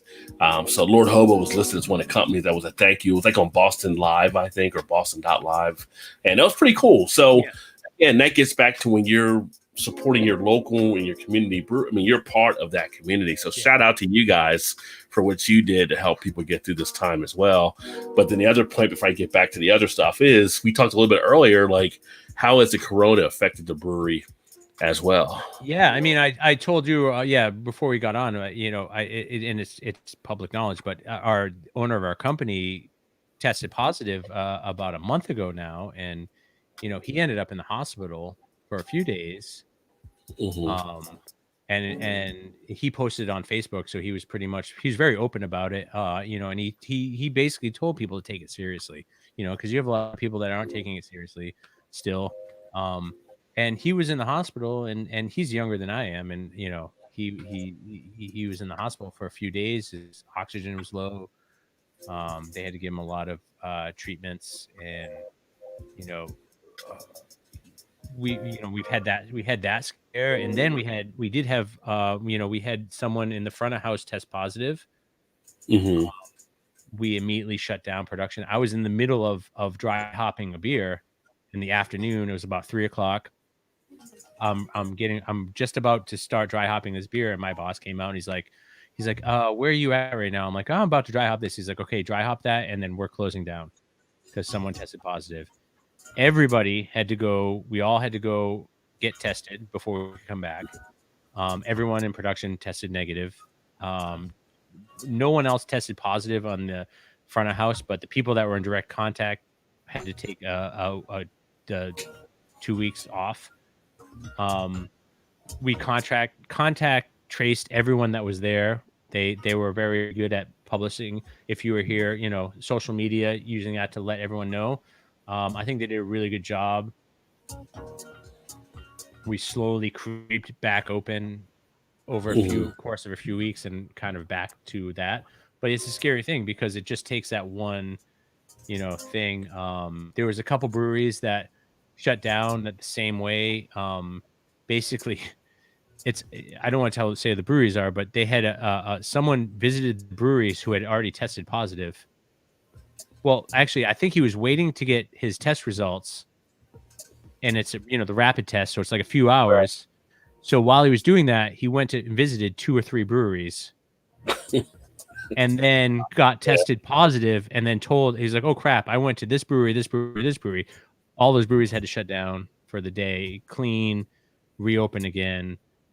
It's affected everyone. I don't know, like if you've had any experiences out there with breweries, but you know, the one upside is that we live in sanitized production.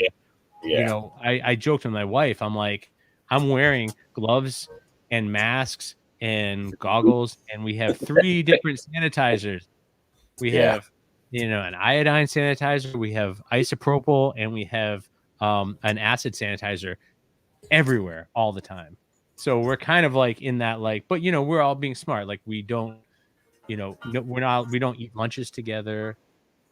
We keep our distance. We were fortunate to have a big production space, so you're not sitting on top of people. Like I said, when we do our meetings, they're small groups and they're spaced apart in the tap room. You know, a lot, if you know, our sales team can work from home. So you know, they're doing a lot, and they do send out a lot. You know, I think I joked with you the last time I was on that, you know, the one thing a suggestion I said for people looking to get into brewing was, if you're going into a brewery, your first question should be, do you have an HR department? And if they say no, or if they say, you know, the owner is the HR or the finance is the HR person, then you might, I'm not saying don't do it, but just be prepared. We have an HR department. They send out weekly updates.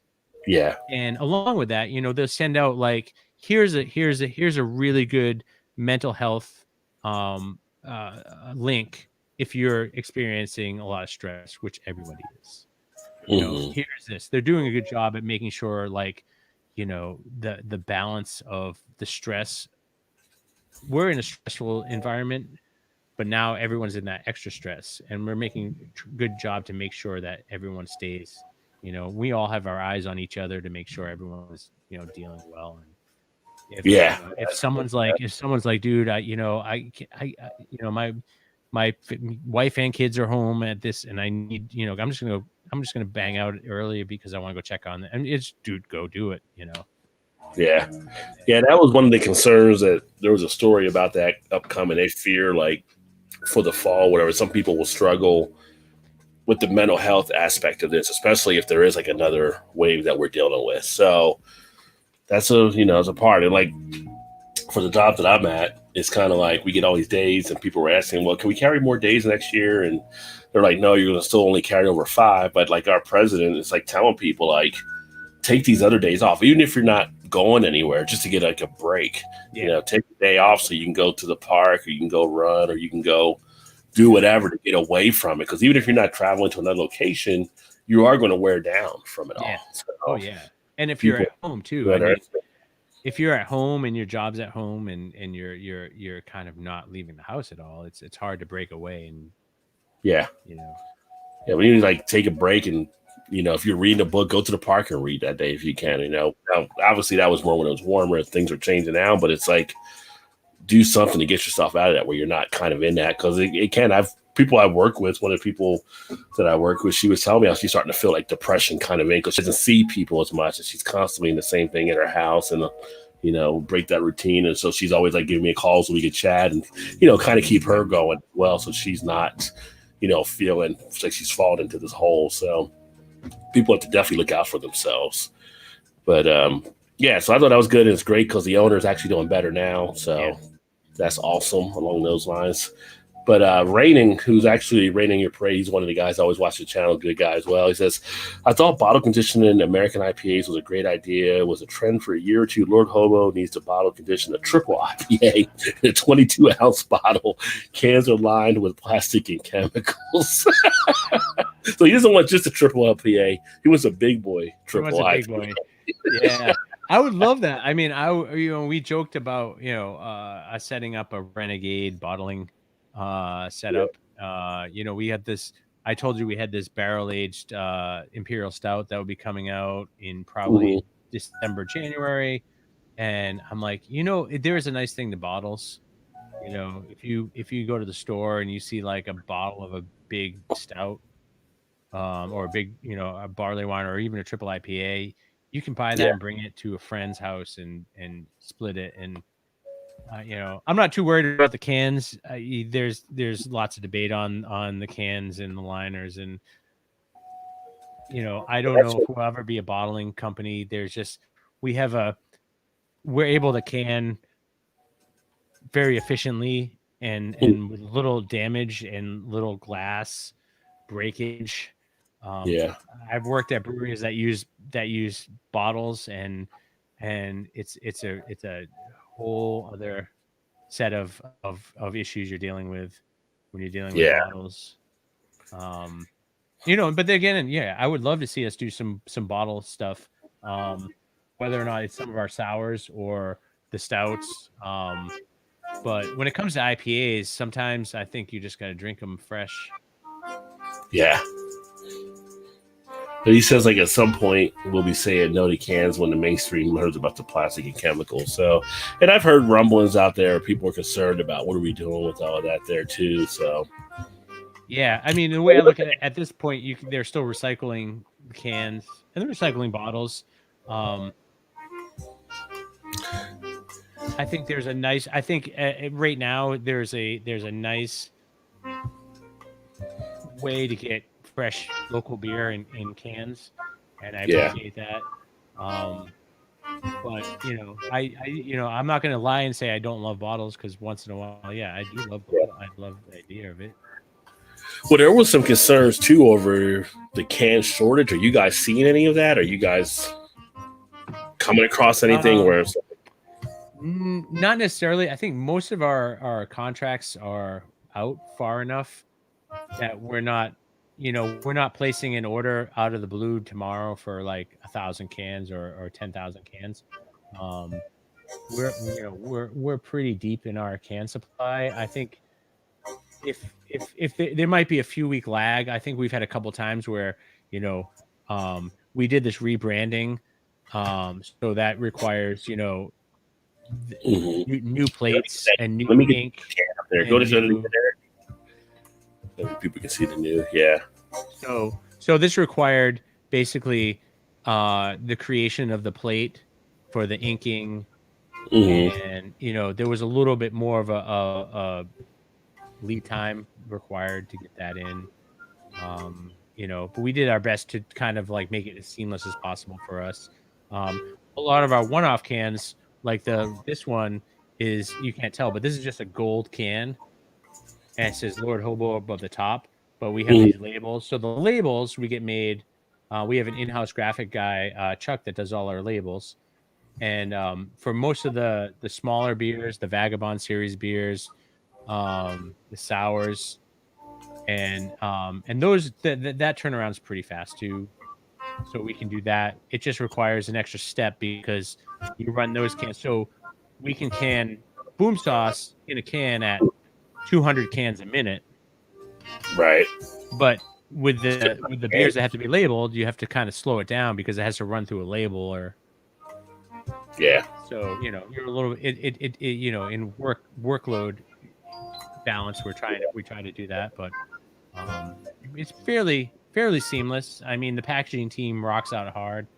Those guys will come in and work relentlessly with and we'll jump in when we need to, and we'll kind of help them out. Like, we have a kegging machine, and we're not doing a lot of kegging right now because a lot of on-premises stuff isn't happening. Where kegging used to be about 65% of our sales, and now it's probably 25% of what's going out.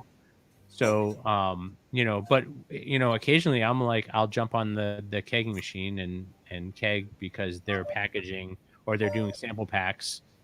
And sample packs require more people because you have to like feed 4 different beers at once through. But yeah, I think, like I said, we have a smaller, we have an advantage of being small enough to be flexible and nimble. But we're big enough to like not have to worry about cans running out or getting the hops in that we need them. The supply chain end of it, we're pretty good. Yeah, I would definitely like to check out that sampler at some point if I end up coming across that. But Chad brings up a good thing. He said, "Seems like peanut butter beers are popular this year. Will Lord Hobo make one?" And I've been on a big peanut butter kick myself. I've been going through peanut butter beers like crazy. So, I don't know. Maybe on production level, maybe not. I'd be going to the brewery to get it. Yeah, but I'm not. I love peanut butter. There's some peanut butter beers I do enjoy. I think it's one of those things when you're in beer and you're trying to do. You don't want to chase a trend in beer, right? But at the same time, there's some things that do take off and do really well. And we did a pastry stout, cherry pastry stout last year, February. That did okay. It wasn't like a huge seller, but that was one of those beers where it's a good beer to kind of hold on to because it was a bigger stout. I think it was like 8 or 9%. Yeah, peanut butter. I mean, we like to play around with some flavors. I think I mentioned to you we're looking at doing a Mexican chocolate hot chocolate stout, which would be a nice beer. And I feel like those kind of stouts are doing really fairly well. Kind of a complexity of flavor. Yeah. We like a lot. The real challenge is doing things that are based on solid brewing practices. And not just like throwing a bunch of donuts in the mash tun, or doing something that the beer is not going to come out, good, and that's always our challenge. We want to, if we're going to do a peanut butter stout, we want to do the best peanut butter stout. You want to do the best. You don't want to mail it in or anything. Yeah. Braxton Brewing here, they do a pretty good Mexican type stout. They're probably the one brewery in the area that's kind of become known. I mean, when it comes out, when they do different variations, you go online to get it because you're picking up at the brewery now because they're kind of doing that with all the distancing. It's going within like 10 minutes. Like, you have to get in there right then if you want it. So I think you guys could definitely do something good with that there. But the peanut butter beers, I've been all over them. But again, that's one of those things I think you have to research just to make sure you're set up properly. Because you don't want to, do a lot of it's not going to sell. You basically got to dump it or whatever. But it's funny, more of a statement here, Kentucky Brewery. Yeah, we were pretty burnt out on pumpkin beers. We have a rule now. We only review one a year. So not a bad rule to have there. I mean, because you do get burned out on the pumpkin beers. At least I say I will. Yeah. Nina, they were talking earlier about the Yingling Porter in the chat and stuff, but she likes to put a shot of peanut butter bourbon in Hershey Porter. Or there's some way to add a little bit of flavor. And I actually I don't know if you've had that with Yingling. I saw that. I haven't had it yet. The Hershey, yeah. Yeah, I had it on tap when it came out last year because it was only in kegs, but now it's in a 6-pack or 12-pack. It's a decent porter. I mean, I grew up in New Jersey across from Philly and not far from Hershey. We used to go to Hershey Park when I was a kid, And so for me, it was kind of more of a thing of growing up in that area and knowing Hershey and knowing Yingling and having both growing up. So it's kind of like a great nostalgia type beer. I will say, and Paul would definitely agree with this in the chat, PA Brew News, it's pretty thin, but it's a porter, so you're not expecting much with it. But I felt like it gave you a nice feel of the chocolate flavor that come through. So if you like a Hershey's chocolate bar, I think you would kind of enjoy that as a porter. So they do like 60% of the porter and then 40% of their traditional is how they actually do that one. Okay. Let me see here. Just trying to scroll through so we get to some of the other key ones. EB said half of the craft beer is subpar flavorings. You have to wade through to find the good stuff. Craft is almost oversaturated. Depending where you're at, I think, like I said, for me, and you've seen Jungle Gyms, people like that, I can still go in there and always find good stuff. But I do know some people that go in there and they kind of get confused and kind of rattle like what beers. I mean, you see people like have to form a committee if they're there with friends, like, which one do we get? We don't know. There's just some, but yeah. What do you think about it? Oh, it's hard. I mean, I think one of the best ways to find beer unfortunately was finding it on draft somewhere. And then from there, usually not necessarily that beer, but that brewery, and you go, oh, I had this, I love this. And now there is more of a challenge because you're going into a liquor store and you're buying a lot of stuff kind of sight unseen. You haven't had it. You know, I appreciate that there's a good diverse section of beers and store and you know, liquor stores and package stores are doing a pretty good job at like kind of putting things together that are similar. But I also wish that there was more of, you know, it feels like we lost a little bit of and it could be because of that saturation. We lost a little bit of focus on getting more people to drink craft beer and being able to educate them on what they're drinking and what they're ordering. And, you know, someone that doesn't like beer might love that Strawberry Goes because it's going to hit those spots for them, but they're not going to buy that and they're not going to see that in the store and know what that is. Yeah. It's funny because in the job that I actually do, my day job that pays the bills, I guess you could say, I'm in the financial area. So, but everybody knows I like do a thing where I blog and I talk about beer and do all the beer stuff on the side. And I had a buddy there at the company who actually brewed beer. So they asked us one day from our HR people, like, hey, do you want to give a lunch and learn about beer? And we're like, I mean, that would like involve tasting beer. And they're like, yeah, you can bring in samples and we'll taste beer and do like a lunch and learn. And I'm like, we're like a, you know, insurance company. And I mean, we're all in sales. I'm not worried about the other people as much as the salespeople, because salespeople can do a lot of stuff, whether a little bit of a buzz, but you got other people running around the company that might, you know, and they're like, oh yeah, I mean, just, you bring it in. HR has already approved it. And, you know, we weren't giving like people full cans. It was like, yeah, like a 1 ounce thing you could share and pass it around. I did see a couple guys get a little glassy eye because they were trying more than probably some of the other counter people were like they weren't letting any beer get by that they didn't drink. So, but it was interesting because I never thought that we would do something like that. And obviously we ended up doing it, and we had like the best turnout of any of them. It could have been the alcohol, but we actually were getting a lot of questions about beer. We had people in there that didn't even drink beer, but their spouses did, or their boyfriend or girlfriends did. They wanted to learn more about it. And then we would have samples that we provided, and you get some people that didn't like beer, or they didn't like it, and then they would try something like a Goza, or they would get like one of like the key lime or a wheat ale or something like that, and it was like, oh, this is tasty. Right. And it's like, see, the whole thing is like you don't know what kind of beer you don't like because there's just so many styles. We showed them how many styles of beers that were out there, and I have one of my good friends that she actually hated IPAs. I mean, hated IPAs until she had the Two Hearted Ale. That's the only IPA she'll drink, and she loves it.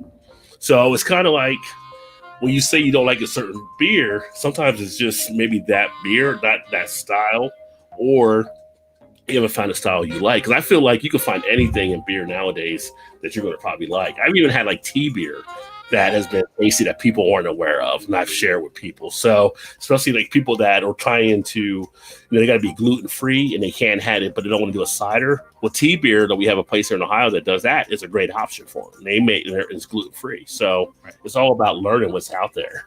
Yeah, and I would say yes. There's a lot of breweries out there.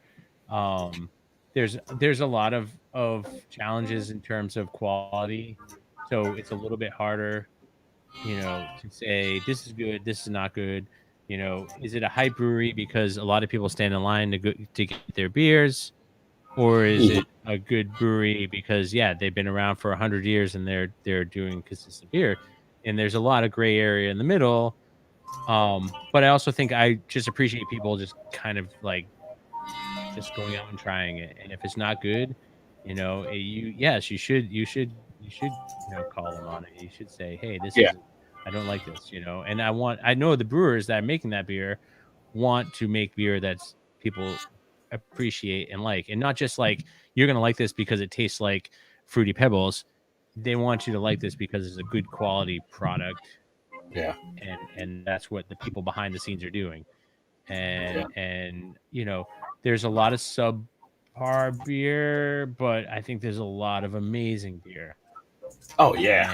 And so I feel like, do I take the fact that there's a lot there's versus 20 years ago? Yeah. I think I'm more happy. pretty It's much it. everything.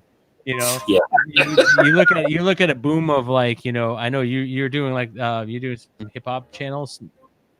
Yeah, I got to get some more updates on that. And there was a boom of hip hop in the mid 80s through the 90s and the 2000s, and there's a lot of awesome hip hop and there's a lot of not good hip hop, and do you say, well, there's a lot of bad hip hop, so F it? No, you say, dude, there was a lot of awesome hip hop. Yeah. It's all, you're finding what you enjoy, what you like. Like I tell people, like, don't let other people dissuade. Like, I don't buy beers based on recommendations of styles. Like, I buy a beer because I find it interesting. I want to find out more about it. Like, I almost don't like when stores put up, well, this beer scored a 97 on Rate Beer or 96. Like, I look at the beer, look at the can. It's what draws me in. That might be the interesting thing. Like when I go into the stores, I don't know what beer I'm going to get. I just want to see what's out there. And in a way, the beers kind of catch my attention. Those are the ones I'm going to check out. Or if I heard about some beers that might be something good. But it's kind of like, I think sometimes people put too much weight into things. And, we mentioned Untapped earlier. There's stuff that I'll see on there. Like I did one of the beers. I forgot which one it was. And it was a decent beer. There was nothing wrong with it. It was solid. And then you look at some of the ratings and it's like, do you really understand beer, the people that are putting some of these things in here? Like I've seen stuff on Untapped where it'll be like a stout was too chocolatey. And it's a chocolate. I'm like, really? Like, I mean, it's just so again, and I've done a video years ago about not following ratings of people. Don't buy that much into the ratings. I said my videos, when I started doing stuff, people would ask me to put some ratings in. I kind of did, and I pulled it. I finally did a video. I was like, me doing a rating doesn't really tell you anything except how I may rate something for myself. Right. And if you don't know how I scored it, now if I sit here and do a BJCP score thing to tell you each area, that's one thing there. But if I'm doing something based on the feel that I'm having, you're not going to really know that. And all of our palates are different. So that's why when I do the videos, it's more talking about the feel that I get around the beer, what I'm taking away from the beer, and kind of sharing that with people. How someone can say something, blah, blah, blah. I'm going to give this one an 89. Why is it 89, not a 90? Why isn't it 88? You don't know those type of things. So it's kind of like, for me, those scores don't matter. It's just like, right. What do you feel about it? Listen, so if I have a beer, like I said, on the one I had here, when I drink it, it's like a coconut s'more. If you've had a s'more and you like coconut, you're like, wait a second, I'm kind of interested to see what that might be like, right? So it's all about that kind of thing. And that's what I try to do with the channel, because I think you can I wouldn't even say over-educate. You can actually muddy the waters a lot in talking about the beers and stuff. And I've seen it happen. I've seen it from the people that review or they put notes up there. Like you mentioned, you don't go on Untapped a lot. I know a lot of breweries that don't go on Untapped a lot. But all the brewers I know want an honest opinion. So a couple of years ago, I was friends with one of the owners over at Arbor Brewing up in Ann Arbor, Michigan. And I had one of their beers. He asked what I thought of it. I said, well, it was kind of... And he's like, I appreciate that. It's like, I don't expect you to like all the beers that we're doing. Right. So when you give honest feedback, that's great, because that actually helps us out. But, his thing was, what I always do is I give a reason why I don't like it. I just don't say something that tastes like shit and I move on, right? Like, I want to express what I don't like about it so people will know. And I see some people, and it comes up a couple times where people will talk about it, like, you'll see people that review beers and they like every beer. It's like, how do you like every beer? Like, how do you not have something you take away from it? Not to say you got to give it a low score, but you may give it a score this way. Why'd you give it that way? Or you may talk about it in a way like it didn't really please you that much, but here's the reasons why. Right. Or you may not give that information, and people are like, you just said you didn't like it because what it may be. So I think you have to give the full story on both, whether you like it or don't like it. That's what I try to do, at least. So yeah, and I think that's what like a lot of podcasts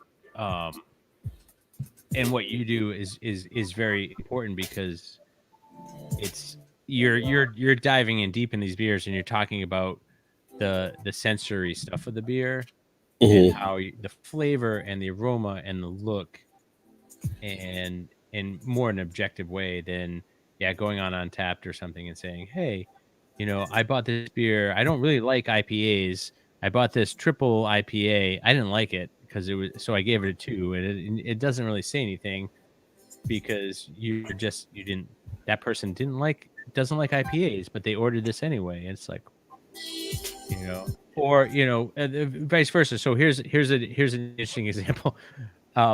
We put out our fall beer, which is Sante. It's a Belgian IPA, which is a really strange category. I don't know if you've done any reviews on any Belgian IPAs. But it's a strange beer to do, and it's kind of like the brewed IPA. It's in that weird ground where people like them or they don't like them, and so we put out this Sante IPA, which we're all real proud of. I really like this beer, and I had people texting me, telling me, oh, this is so good. These are beer nerds, brewers I know and friends, and they're not putting up false front. They're telling me honestly, they're like, I love this beer. And then we had someone that was a brewer also saying, I can't believe you put that out. That's the worst beer I've ever had. and like, how do you balance those two things? And then you look on Untapped and like people like it because it's a really good beer. It's not necessarily like oh, it doesn't. It's whatever it is. It's a Belgian IPA. It's a weird hybrid of a beer, and my experience on Belgian IPAs was like Le Chouffe and the Double X, and I think Green Flash did a really good one called Le Freak years ago. Oh yeah, I've had Le Freak. Yeah, I've had Le Freak. Yeah, and I'm like that was my experience. So we're designing this beer, and I'm like, so we kind of did it, and then it's one of those things where we put this beer out, and it's almost like putting out a.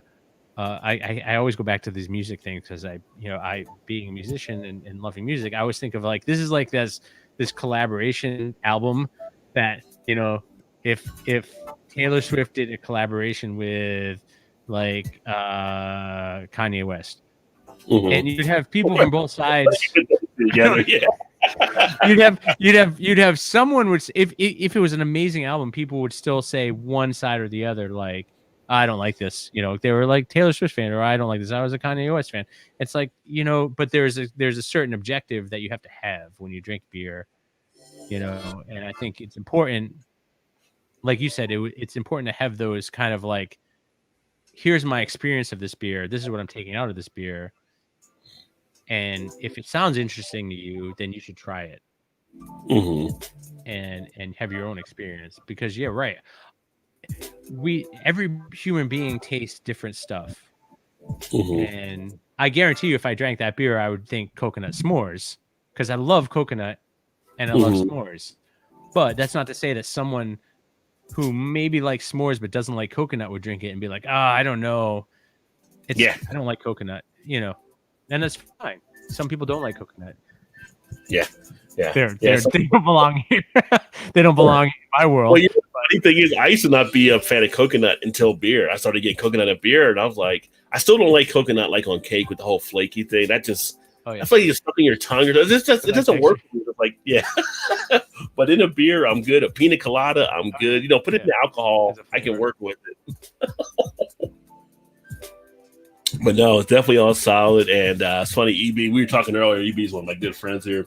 So, okay, it's official. I'm doing for old time's sake videos on my channel at least once a week. So we were talking earlier because EB started out doing beer reviews, but after watching us here, he's definitely more motivated to do some more beer reviews on the channel, which is great because he does a great beer breakdown on his channel too. So great to see he's going to be bringing back some of the beer at least once a week there too. So, but but we're like at 11:05. I don't want to keep you rolling too late tonight. I mean, I'll go ahead and get ready. I'm sorry I didn't get to everybody's questions here, but it's just fun-filled night. A lot of stuff happening and a lot of good conversation and a lot of good chats, comments in the chat. I can't get to them all. I mean, last time we did it was like 3 hours like that and everything, but we started earlier. Like, We'll have to plan it like on a Saturday or something, or a Sunday on a weekend where it's like 12 hours. Something, yeah. Do a marathon stream, but lots of good information here. The one thing I was going to do, just so I can pull that up here before we break out, is to kind of share the website. Let me grab that here. So if you guys aren't familiar with Lord Hobo Brewing, the website right here, you can check out all the stuff they got going on the beers brewed in New England. So, the Bloom Sauce is 617, the Life Session IPA, which Eric had earlier, the Freebird, Golden Ale, the Angelica, the Glorious. Lots of good stuff there. They have the variety pack out as well that has some of the beers. Let me see, scroll down. If you're in the area, you can visit and see what they also have on tap. And we got the tap room over here as well. Yeah, we have a new patio so we'll be running all the way through November, which is awesome. I should the tap room was closed, I guess, with the safety stuff, right? It was somewhat, but we were able to open it up with reservations only. Okay. Oh, look at that. We have a full kitchen now. So we got, not just pizza, we have burgers and fries and sandwiches and appetizers, salads. Yeah. And yeah, it's pretty, it's a nice time. It is nice to be out when the weather's nice in New England. It's great to be sitting out in the fall and drinking a beer outside. Oh, there you go. Yeah. So you can find. Yeah. So under the Get Some, you can actually click there and then put a zip code in. So if I put like Cincinnati zip code, then I'll put like, 100 miles there, hit submit, it'll search, and it gives you the different spots where it has the beers that you can actually check out. So yeah, so there's nothing that comes across that border to Kentucky, but Columbus, Cincinnati, all through here, and then you can check to see where you can find Lord Hobo at. So definitely good stuff there, of course. And I guess as we wrap up, anything big taking place you wanted to wrap up with? Upcoming that you have there as far as with Lord Hobo and what to kind of expect moving forward at this point? We have, we have the our rebranding is kind of continuing to evolve. I think you'll see some new core beers coming in the beginning of the year, most likely hazy New England style IPAs. So if I don't want to shock anyone, but that's what our core brands tend to be. But we got some great beers coming out. Like I said, we got Godmother coming out, our Imperial Stout. We got some cranberry sour coming out, kettle sour cranberry in November. We got a bunch of Vagabond series, which is that beers that kind of you'll see. Virtuoso is out, which is our other double IPA that's got like a double dry hop. We'll probably be doing Museum, which is our other triple IPA. We'll be coming back again. We got some barrel aged stuff coming. Check it out. If you're in Massachusetts, come check out our tap room up in Woburn. If you're there during a day that's during the working hours, and you say, "Hey, is Eric here?" and I can come out and give you a tour. And yeah, I think Savvy's gonna definitely check you out on that for sure. He's up there. But let's get my buddy Swami in the house. He's malted in Montreal. He was doing some whiskey. He's doing more of the beer stuff now. But he says Belgium IPAs taste like Americans. All the water used is recycled from bong. So